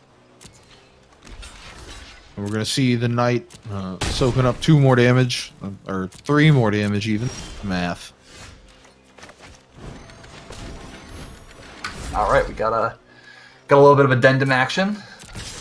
That's going to be they're indestructible now, so Indestructible, can't block. vigilance. Yep. Oh man, this is Sky might pull this one out. She got the card she needed to get out of burn range. And next turn can flourish depending on. Yep. So this is why I kind of would have rather held on to the Wizard's Lightning last turn, because you could have Wizard Lightning one of the tokens. So you take a little bit of the damage, they get a little bit less life.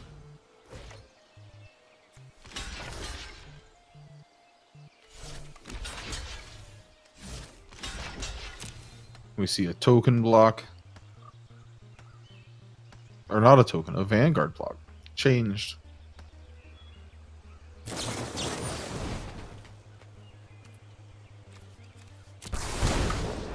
Imagining that token's going to be going. Yep. Oh, here comes a Flourish, I'd imagine. Going to gain 8. And that will be lethal. Skybills pulls out game 1. Just barely. Man, I was so focused on Sky's life total, the balancing act she was doing, I completely missed the fact that Saku was at 8. I was like, all right, Yeah, she's going to gain 8 life, and that'll get her out of range. It's like, oh wait, Saku's dead. What am I talking about? It's over. All right, so I would say, yeah, Lyra's coming in. Probably just like Baffling End's probably coming in. You're gonna win if you don't die. So I would just say bring in some blockers, bring in some interaction. I would probably just take out Vanguard for Harpooner, just because you'd rather just have like a 3/2 no abilities than X1, knowing she has Chain Whirler. Basically, just like want to get rid of all your X1s. Yes. How I would play it, because you just don't want to get Chain Whirlered. Like the worse you can make her Chain Whirlers, the better it is for you. That's very true. Chain Whirler can just have had Saku top decked another Chain Whirler there. Could have taken out all 4 creatures on the board and just I would just spend game steamrolled. Yeah, just won the game on. Sky's got a nice hand. Oh wow, she's never thrown White Source. Oh, it's a bummer. She could have went 1, 2, 3, 4. But I'm sure she'll live. Sand seems fine. Yeah, I think she'll be happy with the turn to Amara. Yep, noteworthy. None of these cards die to Chain Whirler. Oh, well, actually, But that one does.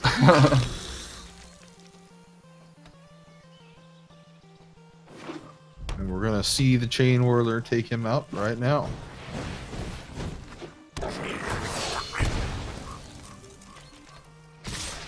Swinging in for 2 more damage.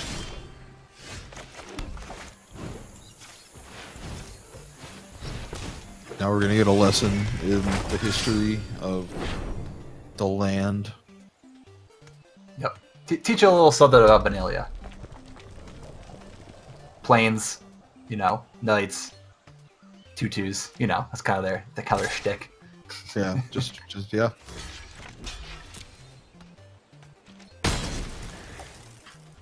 We got a chump block. That knight just serving his king well. Take one for the team. Sometimes you just have to jump in front of a goblin or his flail. Man, if the story wasn't good enough the first time, let's tell it again. So, 2/2s, knights, plains.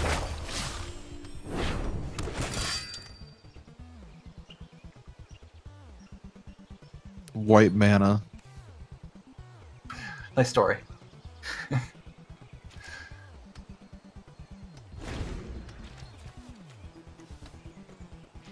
Alright, so now Saku is... Never mind. I was thinking maybe you would use some of those lightning strikes before the attack in phase to, maybe wipe out some blockers. No, we're Swing in with the whole team, but no, going we're upstairs.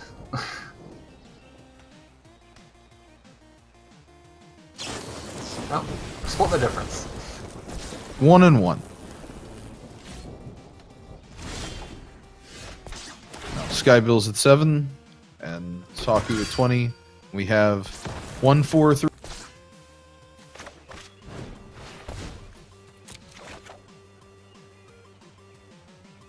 So this is tough because she can't really utilize Venerate Loxodon because she needs to be able to block. So it's tough.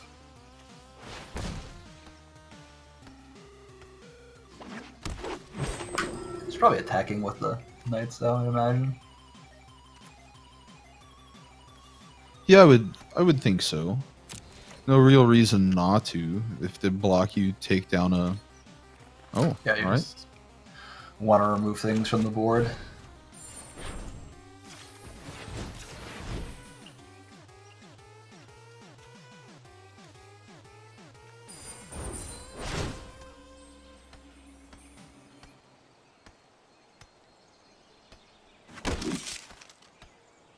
And Amara making another token. This one with lifelink. Very important. Alright, so what's Shock do? So we can... Shock, we could... 3. Fanatical Firebird the token... So she's 1 short? 1 short, it looks like, yeah. Yeah. No. Oh wait, no, If she has she- the Pyromancer. Yeah. So she's a 5. So yeah, she's... Oh. Okay. Ooh, yeah, she needed to not let her block there. I think she kills the Tracer Fanatical Firebird for the token, swings with everything. She blocks a 3/3. Yeah, goes to 3, and then she can finish her off. Yeah, that was my Wait. thought. Instead, She still have it? No, she's gonna be 1 short, right? yeah, she's 1 short here. So now.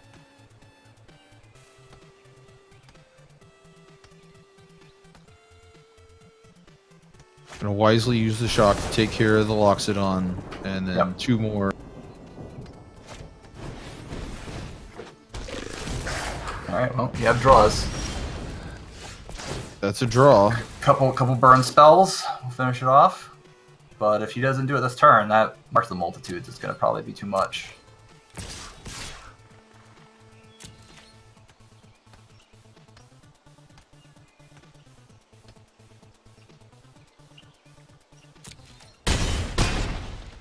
Alright, now we will find out what the top of Saku's deck has.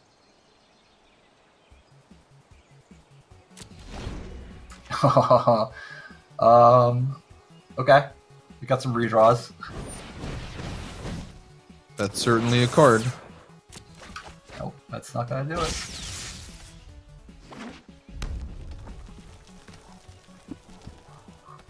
Nope. No, it is not. So we're probably gonna see what is it, March 4 from Skybills? That She would gets be an my extra token off thoughts. Amara. Yeah, and then she gets the Unbreakable formation. Probably.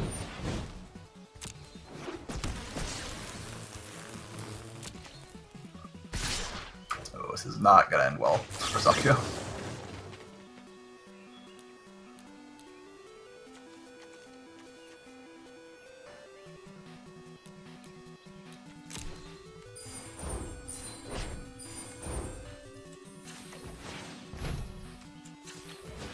And here come 4 tokens.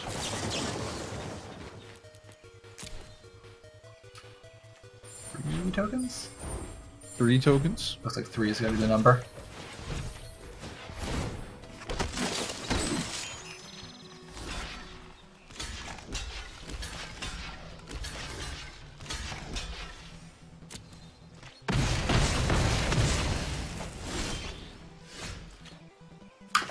That'll do it.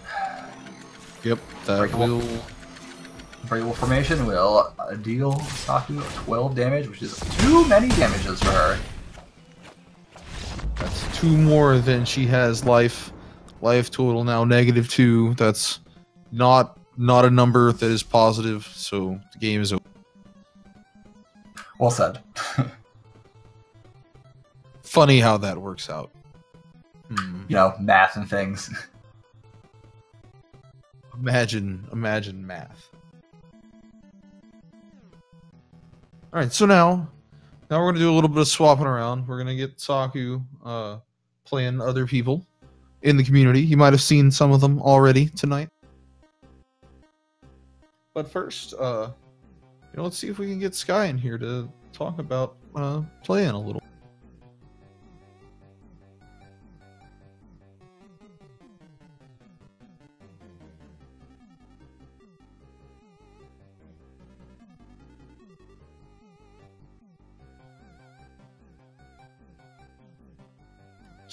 So far, what was your favorite deck that you've seen someone play in tonight's?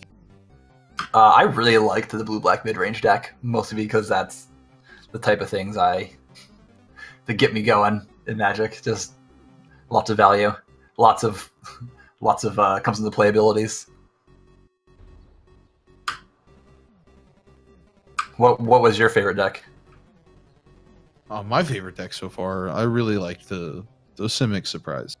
Yeah, that deck was fun. I like that one a lot, actually. Speaking of Simic Surprise, we have the pilot, Skybills, here with us. How are you? Hello. Hello. So, what do you think of all the matches I played so far tonight? I think they were fun. We had fun watching. Did you have fun playing? Yeah, the only thing I regret is now wondering if I should have submitted that Simic deck to the Invitational. I submitted something with a very similar structure as that one, but I don't know, that Simic deck it worked really well, and I thought at the last second to put Hidana's Clive in there, and I'm like, dang, this is really something. Yeah, it's that climb. Like, hey, let's... You like Galta? Let's make Galta fly and stuff. We didn't get to see that tonight, but it exists. Yeah, I think the only reason why I would prefer the other variety is because Thud is much quicker than the Climb is, and it gets down to business, especially with the high amount of Espers I've been seeing in the pool lately. Yeah, anytime you can cast Thud with a Galta, that feels good. I thought the tokens deck, that was my first night trying to use that too. I thought that performed pretty well. Yeah, I thought so too. Looked pretty good. That token deck was initially meant to go up against Esper because it can keep recreating armies, but apparently it works against Red too, because Red does the same thing. The only bad thing is you get an ill-timed Chain Whirler, and that can be pretty bad for business. Yeah, we were talking about how if Saku had found a third Chain Whirler, you would have just been out for the count in game one right away. Oh, absolutely. But anyhow, next week you're not going to be here because you're going to be off at the Mythic Invitational. So just wanted to say good luck in that and everything. We're all going to be rooting for you, cheering you on. Zebra from the sidelines there at PAX, right, Zebra? Yep, I will be there on Saturday. Oh, that's awesome. Saturday, you will only see me play if I top 16, which is actually one of my big goals, is to try to make it past the first bracket. So I'm hoping I'll be playing that day. Nice. That'd be cool. But do you have anything else to say before we move on and let Saku take on some of these community members and try and pull that 2-1 record? I like it. No, I just wanted to say G to everybody I played, and looking forward to representing the community next week. Awesome. We're looking forward to having you representing everyone. So good luck again next week, and we'll see you back here in a couple. All right, that sounds good. Thank you. Have a great night. You too. And off she goes. The always wonderful Skybills. We will now turn our attention to Sakura Tsubasa versus Rogueling. Zebra, are you ready? Yes, I am prepared to watch Sakura play more mono red.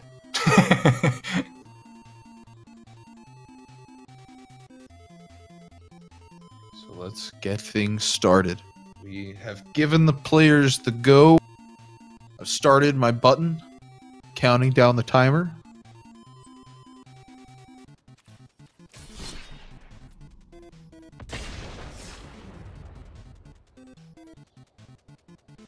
We are at a challenge screen and not just some kind of other never-ending. It is not broken yet. We have successfully not broken Arena yet. Hopefully. Yet.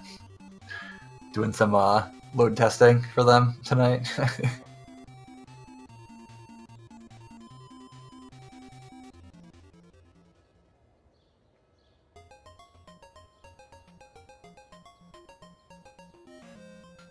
So Roguelink was playing, white earlier. You think he's going to be playing the same? I mean, if he does, he's probably going to be in good shape. Yeah, that was a lot of life gain. There was a lot of life gain in that deck. But we shall see. He switches it up. We'll find out very shortly as the challenge has begun. We're through 2 in a game screening.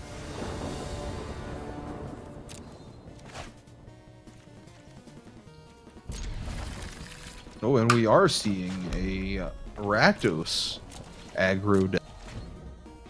Ooh. Got some Fireblade Artist, got some Judith the Scourge Diva. Judith is just a good card. Yeah, Judith is a nice one. Fortunately legendary, so you can only play one of them at a time. I think that's what the legend rule is now. I believe it's you can play more than one, but you have to like pick one, and the other goes to the other graveyard. one dies. Okay, Which doesn't even. Which is noteworthy. It does trigger like Leaves play abilities, so you can like, play a Judith, play a second Judith, sacrifice one, deal 2 to something. Okay. So that does work, which comes up sometimes. We're seeing another shock into a light up to stage from Saku, which is gonna have a couple of hits right away.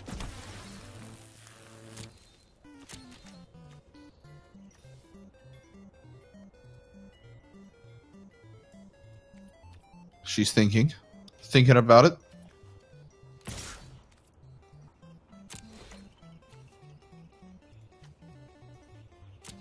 Gonna get in for that 2 damage.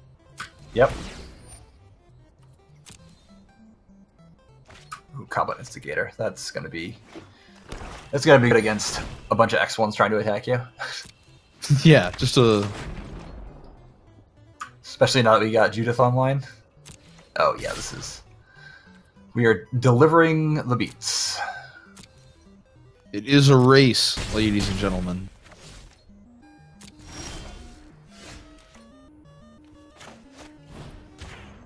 Man, Saku is not messing around. He's just going right to the dome. We're gonna see an attack with a Pyromancer. Judith will block because there's another Judith, of course.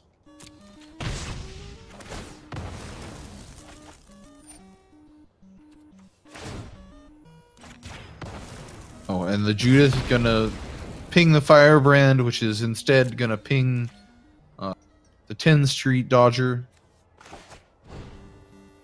It's gonna go in the face, gonna go to the 2-2. It's Burgo in the face. Oop, maybe not. We're gonna pass the turn.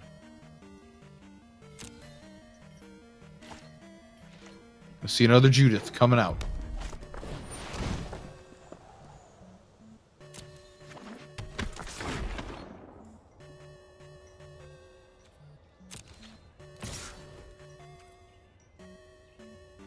What is gonna get lightning struck now?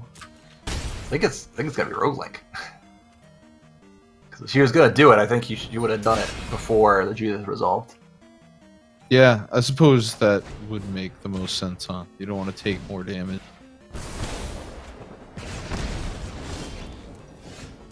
Alright, we're getting close. It's coming down to it. I think the Pyromancer has to be the play here because you need a blocker. Yep. Yep. Play the Pyromancer. Gotta get him to 4. Then we are drawing to Skewer the Critics and Pinnacle Firebrand and Shock. What's that? Skirk Prospector? Nice. What a great card. Is it actually Classic. Is that one? He's really close to killing her here with that Skirk Prospector. He's like 1 short, I think. Because he can play the Instigator and the Skirk Prospector and sack his goblins. And like do 2 to Saku and kill the blocker. Yeah, kill the. I think that. Unfortunately, the Judith traded with the Pyromancer. Yep. Seeing if Froglich misclicks. And that should wrap up game 1. That'll do it. Oh, well, maybe not. Maybe not. Oh yeah. No, well, Well, no. Let's see. You just sacrifice with the yeah. guy for 2 free damage. Yep.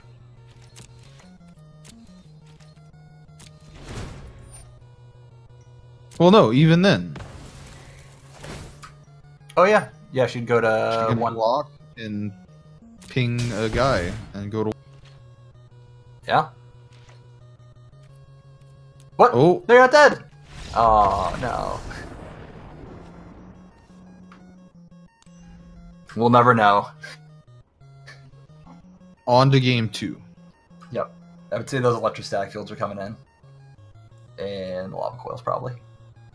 Lava coil's real nice because it doesn't trigger Judith. Oh, nope. We're just going.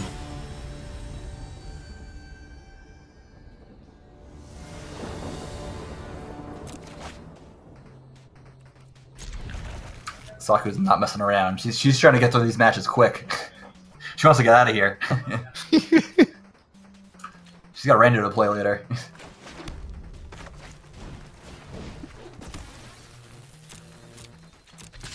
That Firebrand coming down, getting in for 1 right off the bat.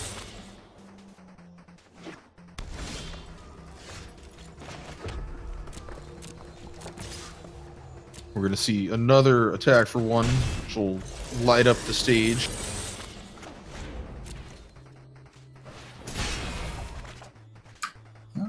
That's all the shocks. Yeah, can't play any more than that.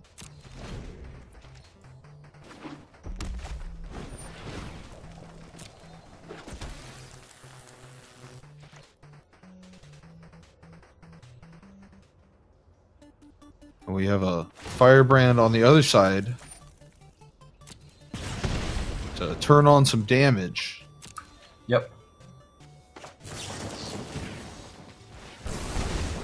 Lots of burn to the face this game.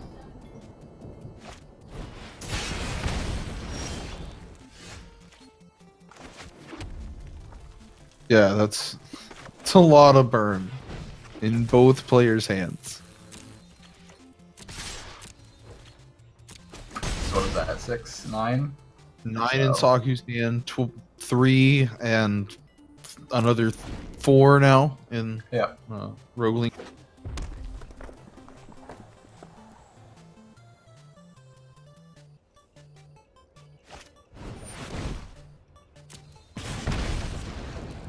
And we're seeing the Skewer the Critic straight to the face.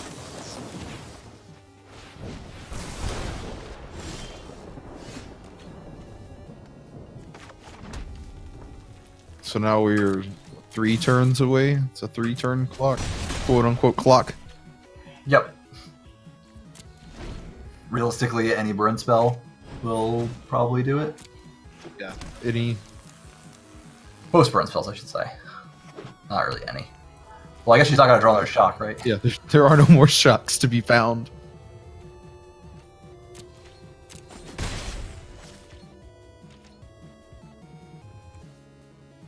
So So yeah, just throw all the shocks at the face and hope to draw something good.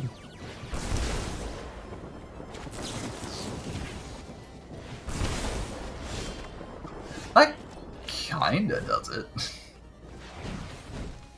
That's definitely a card. That probably does it. Oh, he just... Okay, cool. Oh, okay. Well, definitely well, does it then. that'll definitely take us to that'll game definitely do 3. it.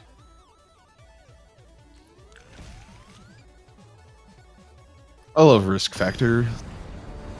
Yeah, it's a nice card. As someone who wanted for years for browbeat to be good, make it instant and let you cast it twice, and then it's good.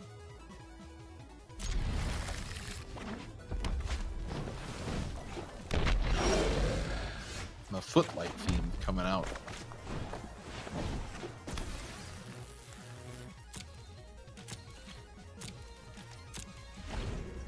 And Saku not going to attack with Firebrand into the Footlight Fiend. Makes sense.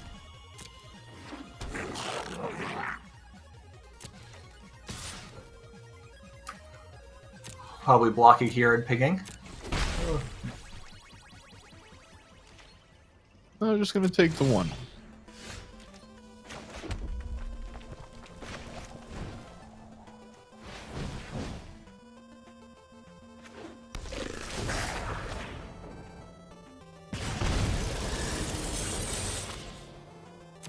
So the Pyromancer gonna come out and do a little bit of damage. A shock's worth. Yep. You get a 2-1 with a free shock. What a deal. Bears aren't good anymore. You gotta have bears with shocks.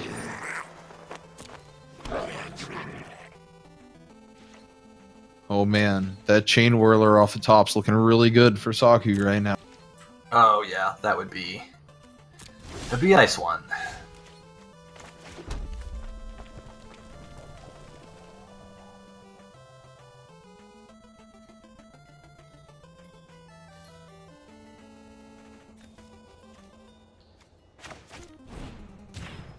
So we're just throwing the shock at the face. Yep. Turn on layout stage. See if we can find the Chain Whirler maybe. I mean, worst case, we get two cards closer. That is true. And the Skewer coming out for full value. Lightning Bolt isn't OP, but it's fine when your opponent's already taking damage and at sorcery. Yep. That is what was determined.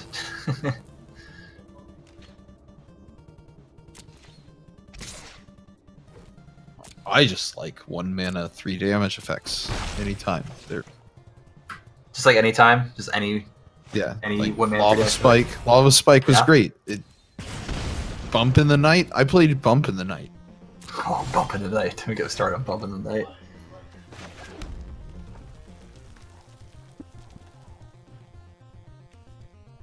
Oh man, you could splice so many things onto your Lava Oh, Spike. stop.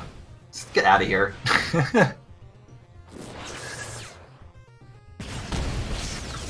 Splicing things on Lava Spike. Come on. Splicing, your Desperate Ritual. Like, come on. Why would you ever do that? To have fun. Yes, that's one way to put that. Because you drafted it, because you did something very, very wrong. Alright, so, Footlight Fiend, gonna come in for a bunch of damage. Probably take out the Pyromancer, I would assume. Oh no. We're going to the face.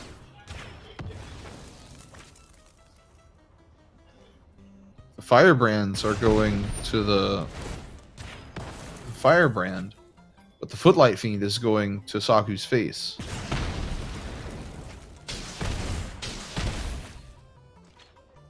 Ooh, that was a good draw. Wow.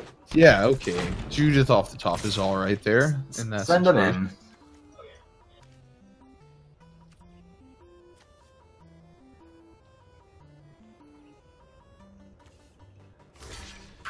So Saku's gonna go to 7. Then Skewer the Critics is the Skewer card. the Critics to 4.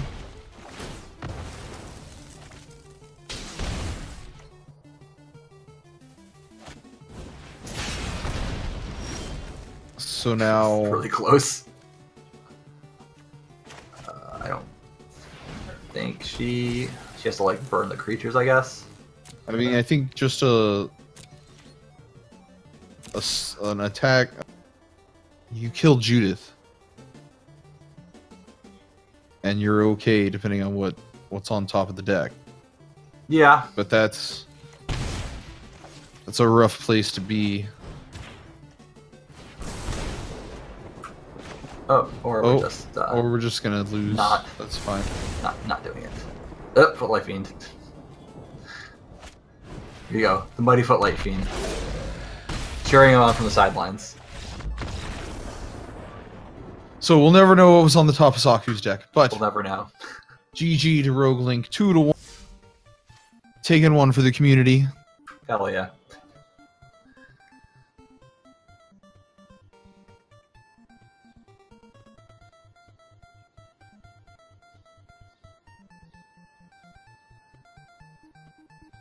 So, coming up next, we're going to get the Sea Wolf to come in and take over for Rogue Link. That was a really close set of games. Yeah, no, all those games are close. I mean, that typically happens with two red-ish decks facing each other. A lot of the cards are the same. Yeah.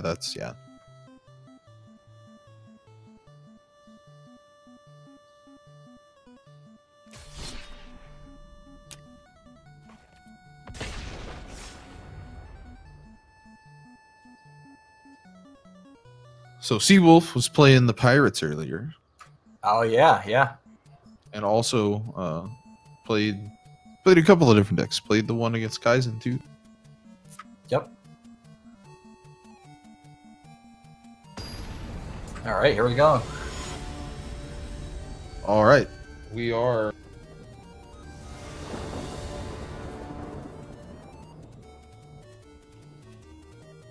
up and going.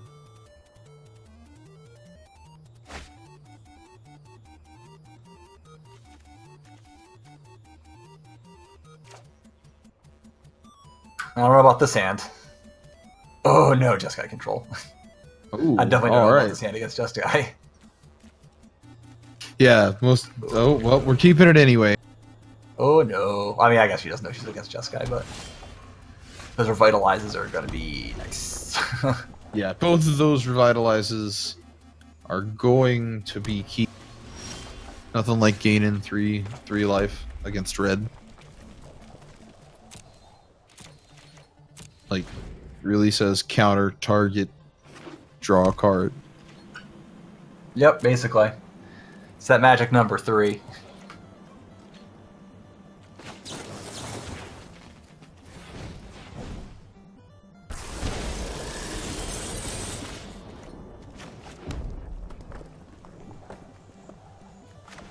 All right, we're gonna see Chain Whirler. Doesn't quite get revitalized, but Oh wow, he's got a lot of Banefires in his deck. yeah, that's we're gonna 2 see. is a lot. And we're gonna see one of them right away making use of that Chain Whirler.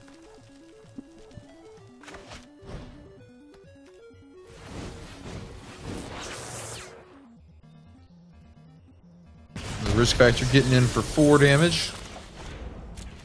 Acting as a char. Ooh, Deputy Detentions, that's interesting. That Teferi is going to be good. You know, let's slow this down. Yeah, Teferi's alright, I hear. Yeah, when you don't have a board presence, it's tough.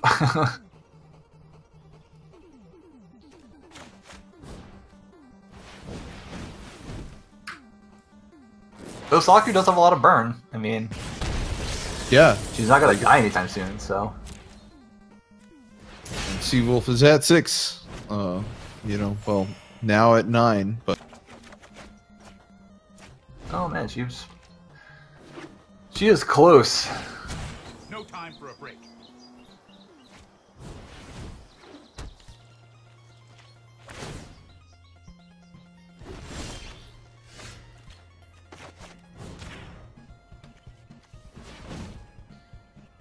we're gonna see the Quench come out for the shock. She's gonna pay for it.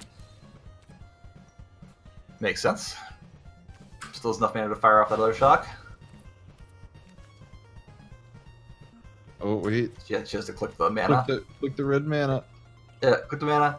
The mana above your head. Saku, please. There we go.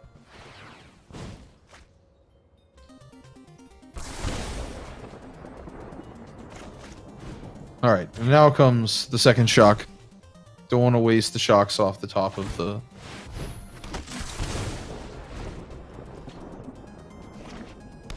All right, so now a life linker on Seawolf's side. Not gonna matter if she draws a land. Yeah, she doesn't land. That's it.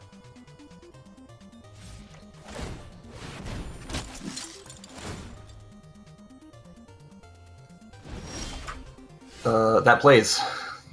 That'll do it. Oh yeah, that's Yep. It turns on the Wizard's Lightnings. now. Saku, kill him. Saku, please. Saku, please. No, Saku, don't attack. No. Well, she did have him dead.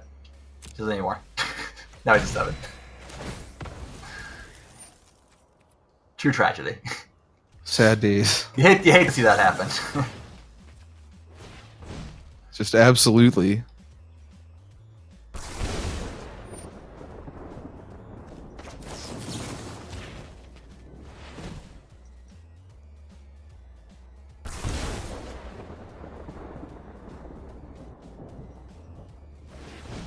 And now the Dawn of Hope coming out. So, she's not dead yet. No, Hold that thought. still the lightning strike still plays. Yep. She's Seawolf can't stop her from lightning striking her.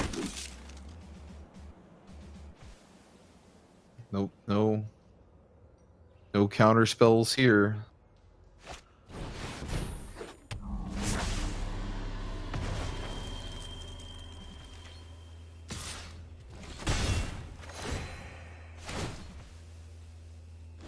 Alright, Saku.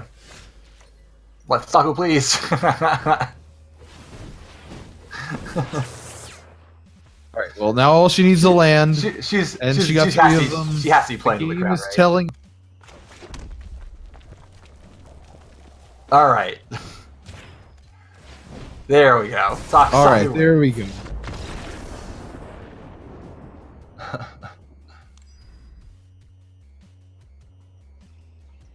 Alright, so we're probably bringing in Alright. Danefire, I'd imagine. That's probably it. Bring in Banefire, take out, like, Fanatical Firebrand or something. Yeah, Not much probably. to make. Nah, just gonna keep the 60. Yeah, it worked the first game. Yeah, hey.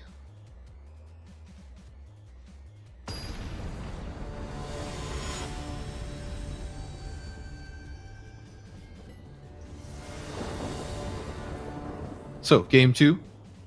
We're going to see Seawolf going first.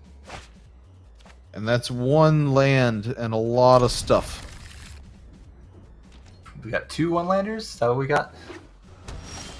Yeah, 2 1-landers, and Seawolf is 1-landers a little not as... Yep, I would agree with that assessment. If he draws lands, though, you can really get something going.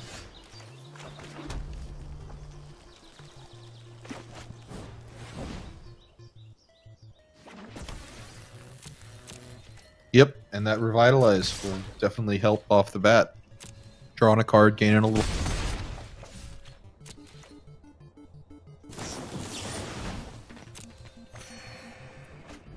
There's the land we were looking for. And another Revitalize that helps out even more.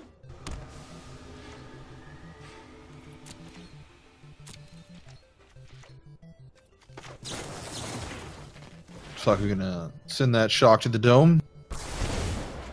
As she typically does.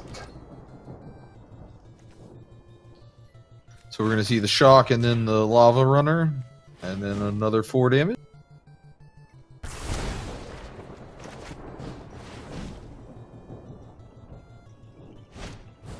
This Deafening Clarion is gonna be nice. Yes, yes, it is. It's gonna get Seawolf into this game. Oh, and he drew the land? Oh. Value.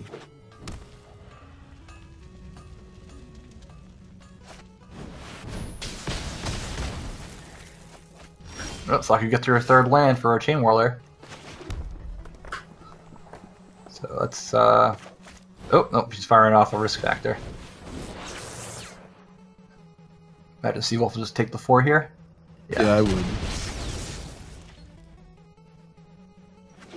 And another land.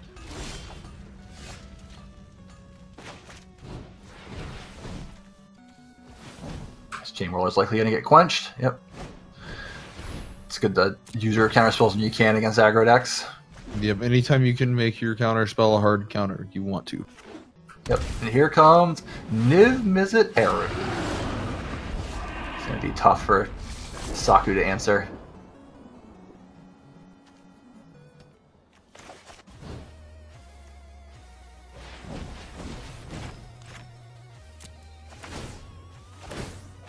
One Trancing Melody, wow.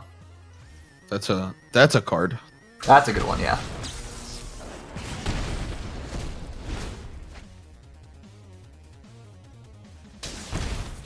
Niv Mizzet's so good. He draws Yeah, it's cards and deals damage, and It is a powerful magic card, definitely. doesn't really do anything about Chain Whirler here. No, it does not. Seawolf's at 4 and does not have a counterspell. No, worth noting. Looks like we're gonna get an explosion here.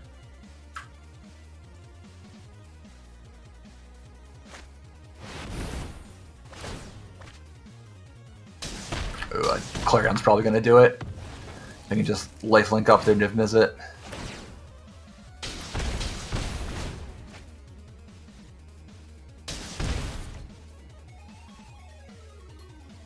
Yep, there it is. A Relentless Raptor. Check that out. Man, that's a card. 3 for 3. Has to block.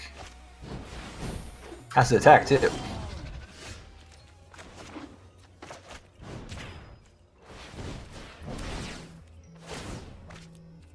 And Saku's seen enough. Gonna go to game 3. Saku still has no time for sideboarding. Okay, let's get to it.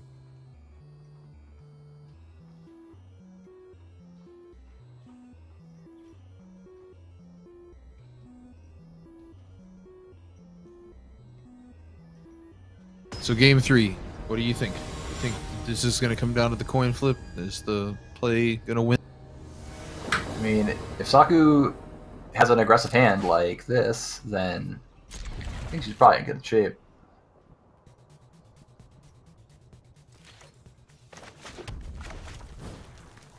Yeah, especially with 2 Clarions in the other side. What about this Relentless Raptor? Relentless after we can't cast yet. To say worth noting, he has an island, so not really. All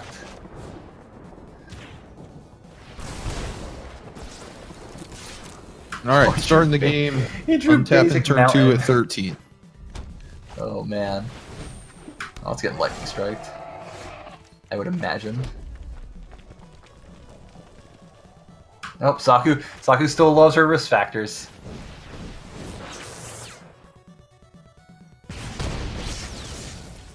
Oh, Lyra. If he gets to 5 mana, that's gonna be a problem. Well, he has to live that long. Yeah, that's the big thing. Can he live to 5 mana? Yeah, worth noting, Velociraptor and Deafening Clarion is not a combo. Not quite.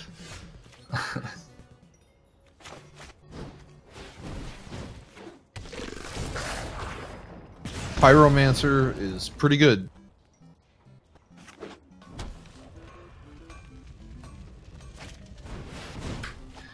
Or Lifelink. Oh, well, okay. It is kind of a combo there, giving him lifelink. Yep, that half does play.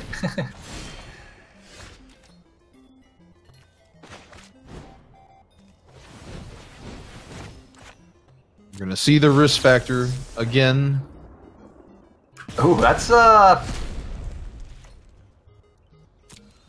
this is interesting. Okay, they're going This for is the. interesting. We're gonna see the another lifelink. lifelink. Yep, that's what's happening. Back to Oh my god, this is so close. This is ridiculously close. Yep, upstairs. Once again, we found ourselves in a familiar position.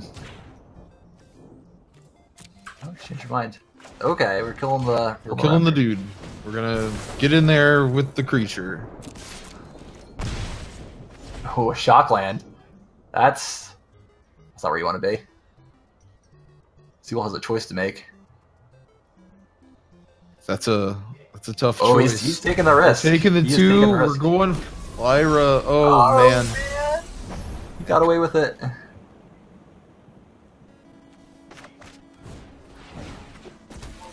Yeah, not attacking this turn.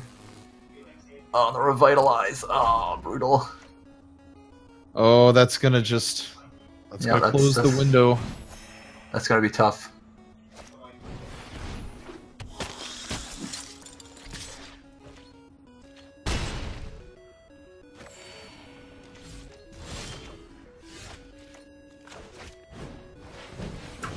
That's an interesting card. I mean, I guess you can't really. Oh, no, Lyra's gonna be too much. Yeah, Lyra is just gonna. Oh, I need your shock. So shock will do it. We'll end the game right now. And Seawolf takes it. That'll do it. That'll 2-1. take it 2-1 for Seawolf. The community's coming back. We're gonna see community beatdowns now. Yeah, that's what it's looking like. So, for our final matchup tonight, coming up next, now it's going to be Sakura again, obviously, and NY Rambler going to take over the top spot on your screen. And we have one last best of 3 for the night before we get ready and hand it off to Zelda 1 Randomizer coming up next on this channel. So, be sure to stay tuned for Zelda 1 Rando, because that's always a good time.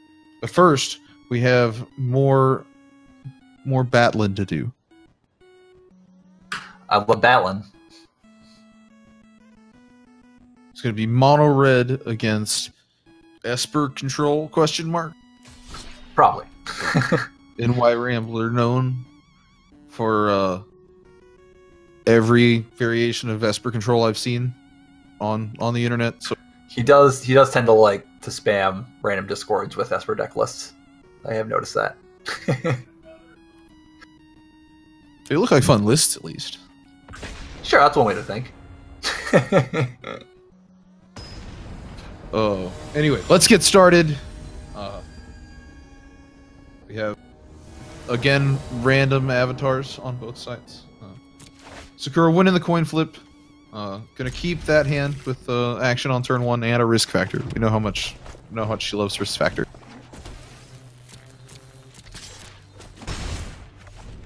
Ooh, we got a little bit of Grixis mid range. Ooh, I like this. That's nice. Main deck Duress. Main deck Fire Erasure. Yes.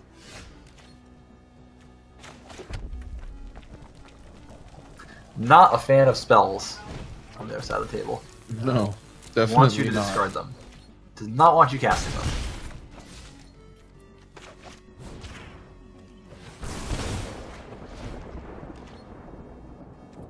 Currently, both of those cards blanks. Yep. Yeah, Duress gets pretty bad pretty fast, especially against mono red. And it's like Duress is such a great card. Just maybe not so much in the main deck of the standard format. Yeah. But, you know, at the same time, in this format, there's a lot of things. It's just maybe not so good against mono red, which is all we've been watching for a while. So Yeah, there's a lot of mono red, but Thought Erasure, however, big fan of Thought Erasure.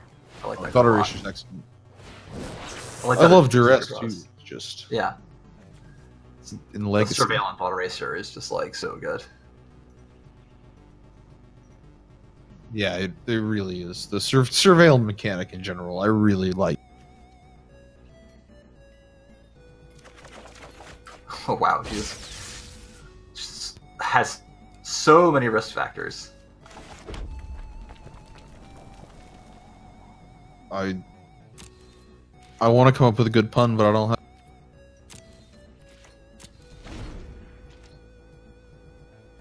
All right, so we have Got Thought Erasure, who's gonna see yet another risk factor.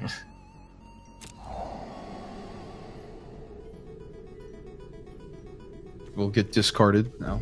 All three of them hanging out together in the yard. Just need a little help getting jump started.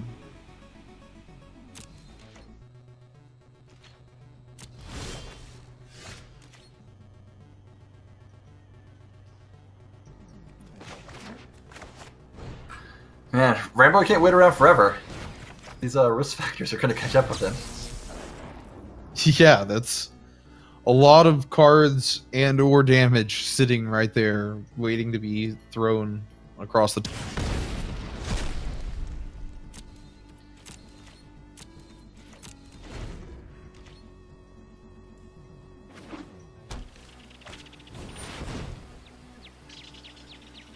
And out comes Angrath.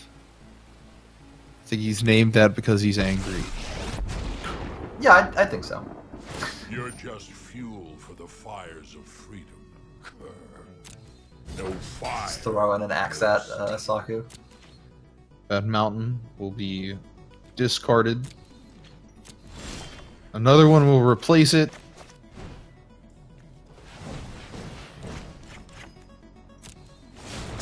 And now Rambler has to let her draw cards or lose. Ooh, that shock. Shock the thief get in there. That's what I'm looking at. I mean, you could just have lethal too, right? That's also me getting very tired, yes. Yeah, that'll happen. That'll happen. Yeah. Watching Magic for a couple hours. Yeah, it's almost And like Rambler- commentary for 2.5 hours. Yeah, just a little bit. And with that, Saku will take game one, and we'll go quickly into sideboards. And as we know from Sakura, we don't. Yeah, we don't sideboard around here. This is a no sideboarding zone. She don't need it. Rambler looks like he's going to take a little bit of more time thinking about what to take those duresses out for, maybe. Hoping not to hit risk factor twice with discard spells. That's never a good deal. Yeah, that was didn't really work out that well.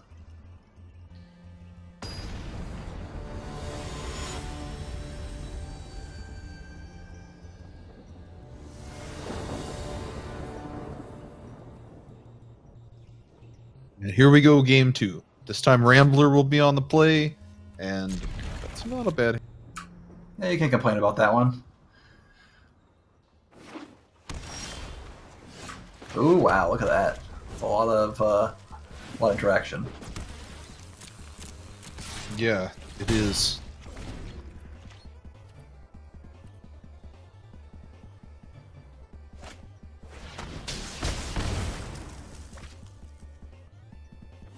That Carnival coming out early, taking care of the Firebrand, which means that the Moment of Craving won't get blanked by trying to sacrifice it for. Yep. Ooh, duress. Duress off the lightning top. strike, probably. No, it's a duress factor. I guess it makes sense.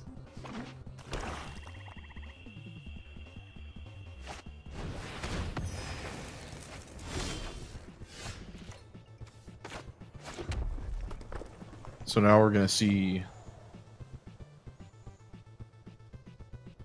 lightning strike attack for 2, then light up the stage. Yep, seems like what we're setting up. I guess we can even light up the stage before the attack. Oh, nice.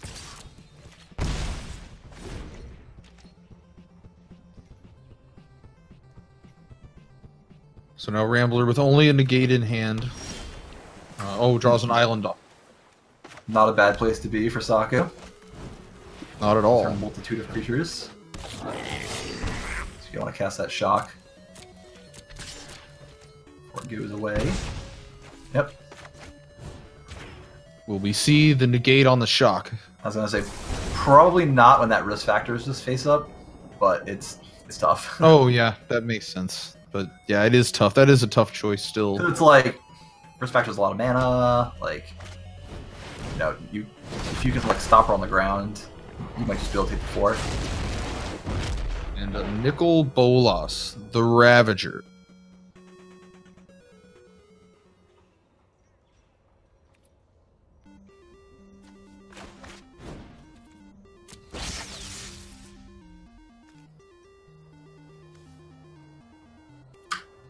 Probably want attack and then Attack shock. with everything, and then shock the Bolas. Yep. Like that. You could really blow him out if, this the way he fully trades with the thing. If you'd blocked the other one, that could have just been a total blow. Yeah, that would have been hard to beat. Rambler's still in a tough spot here. Another land off the top. He's probably gonna... If she casts a risk factor, it's probably gonna earn a negate, I would imagine. I would think so.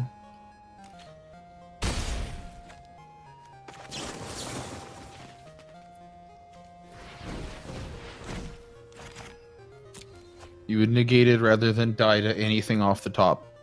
Yep. Seems like a strong play. Here, staying alive is better than not. And we see a Chemister's Insight. That's a lot of lands. That's a Moment of Craving. Moment of Craving doesn't really do it.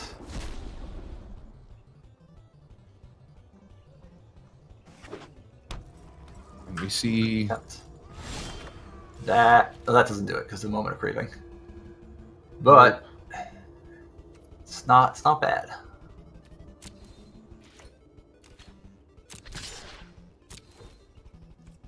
Now let's see if the Ooh, Moment of Craving that's- comes in here. That's good for Saku. That's really good for Saku.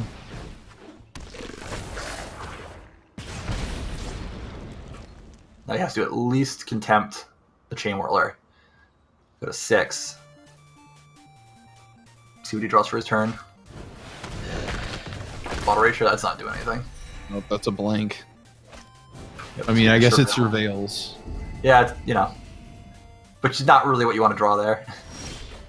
Oh, so close.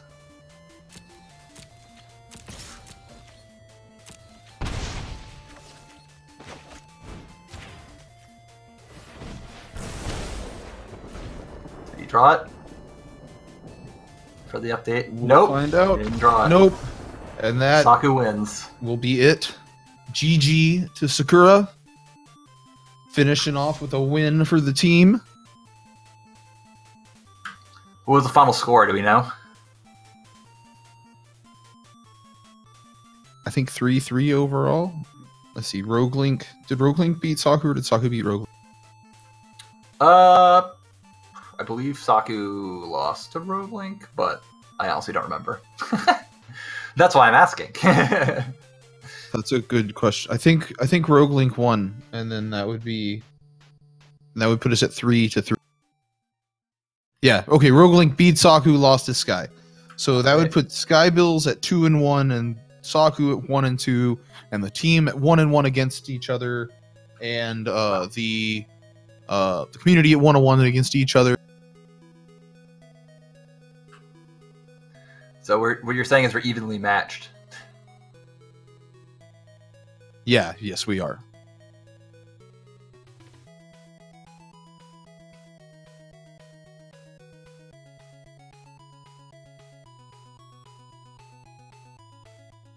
All right, so let's see if we can get Saku in here for a quick interview herself.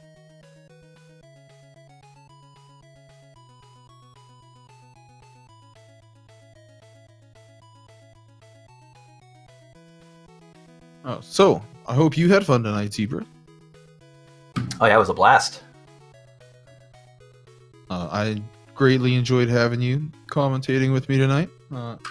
Shout outs to Xwater, who is at GDC and couldn't make, which GDC is important. So glad that he got to go out that way. Big shout outs to him. Very cool opportunity. Oh, always.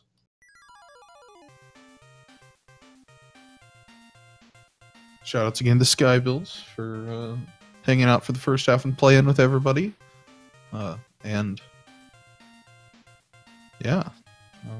Good luck to her next week. The Mythic Invitational. Yeah, huge good luck to her next week for the Mythic Invitational. Hey, there's Saku in chat. It's Saku.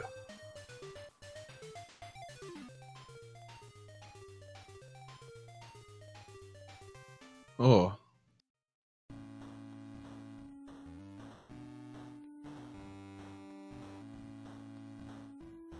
Hopefully we get Saku in here. Yeah. Yeah. Get her in here.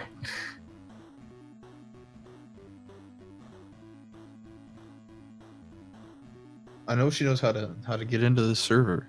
Yeah, hey, There there she we is. We found her. go. GG's. Hello, Saku. GG. You really like Risk Factor, huh? I use it a lot. Cast like- it at every opportunity. Oh yeah, anytime. Anytime. Because it's, for me, in my opinion, it's a win-win situation. Either they take damage or I draw cards. And I need more cards to cast more spells. So Like, it could be 4 damage. Or it could be anything. It could even be a boat. Or 4 damage. Pretty much. We wanted one of those. A lot of the times it's 4 damage, but on the rare occasion that I get to use it when they're at really low health, often I'll get the opportunity to draw cards. And in a red deck, if you let me draw cards, sometimes it can be a little bit crazy. Unless, I draw 3 mountains, which I got with 1. Yeah, that happens sometimes. And so I was like, oh, okay. I got some really bad draws on some of them. But I have been looking at making some minor tweaks to my deck, but I didn't want to. I've got a couple new decks, but I didn't want to use them without first knowing really well how to play them, and so those are kind of on the back burner, something to look forward to. Ooh, nice. Do you have anything else to say about this evening? The people you played against? Anything before we? I had a lot of fun, and I hope everybody else did too. And thank you guys for agreeing to play with me, I guess, or asking to. It was fun. I'm glad you had fun. We had a lot of fun talking over it and watching Magic. Talking about Magic's always lots of fun. So I Thank you guess guys, oh, both of go you for ahead. commentating. I know Anytime. it takes a lot of time, but I appreciate you guys. I love doing it. Yeah, it's a lot of fun. But yeah, I think that will bring us to the end of another Wednesday Night Magic. In about half an hour, right here, we have Zelda 1 Randomizer coming up.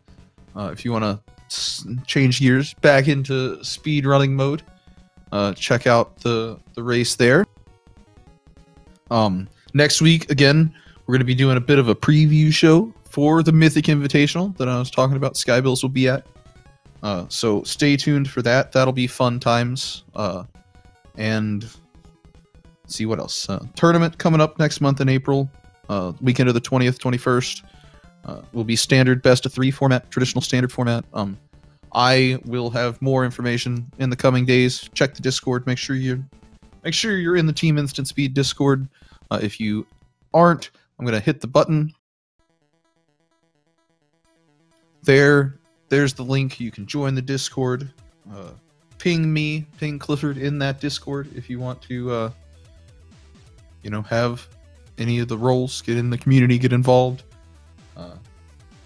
Then you could do something like this. In a couple of weeks, we'll be back to doing community games and things like tonight.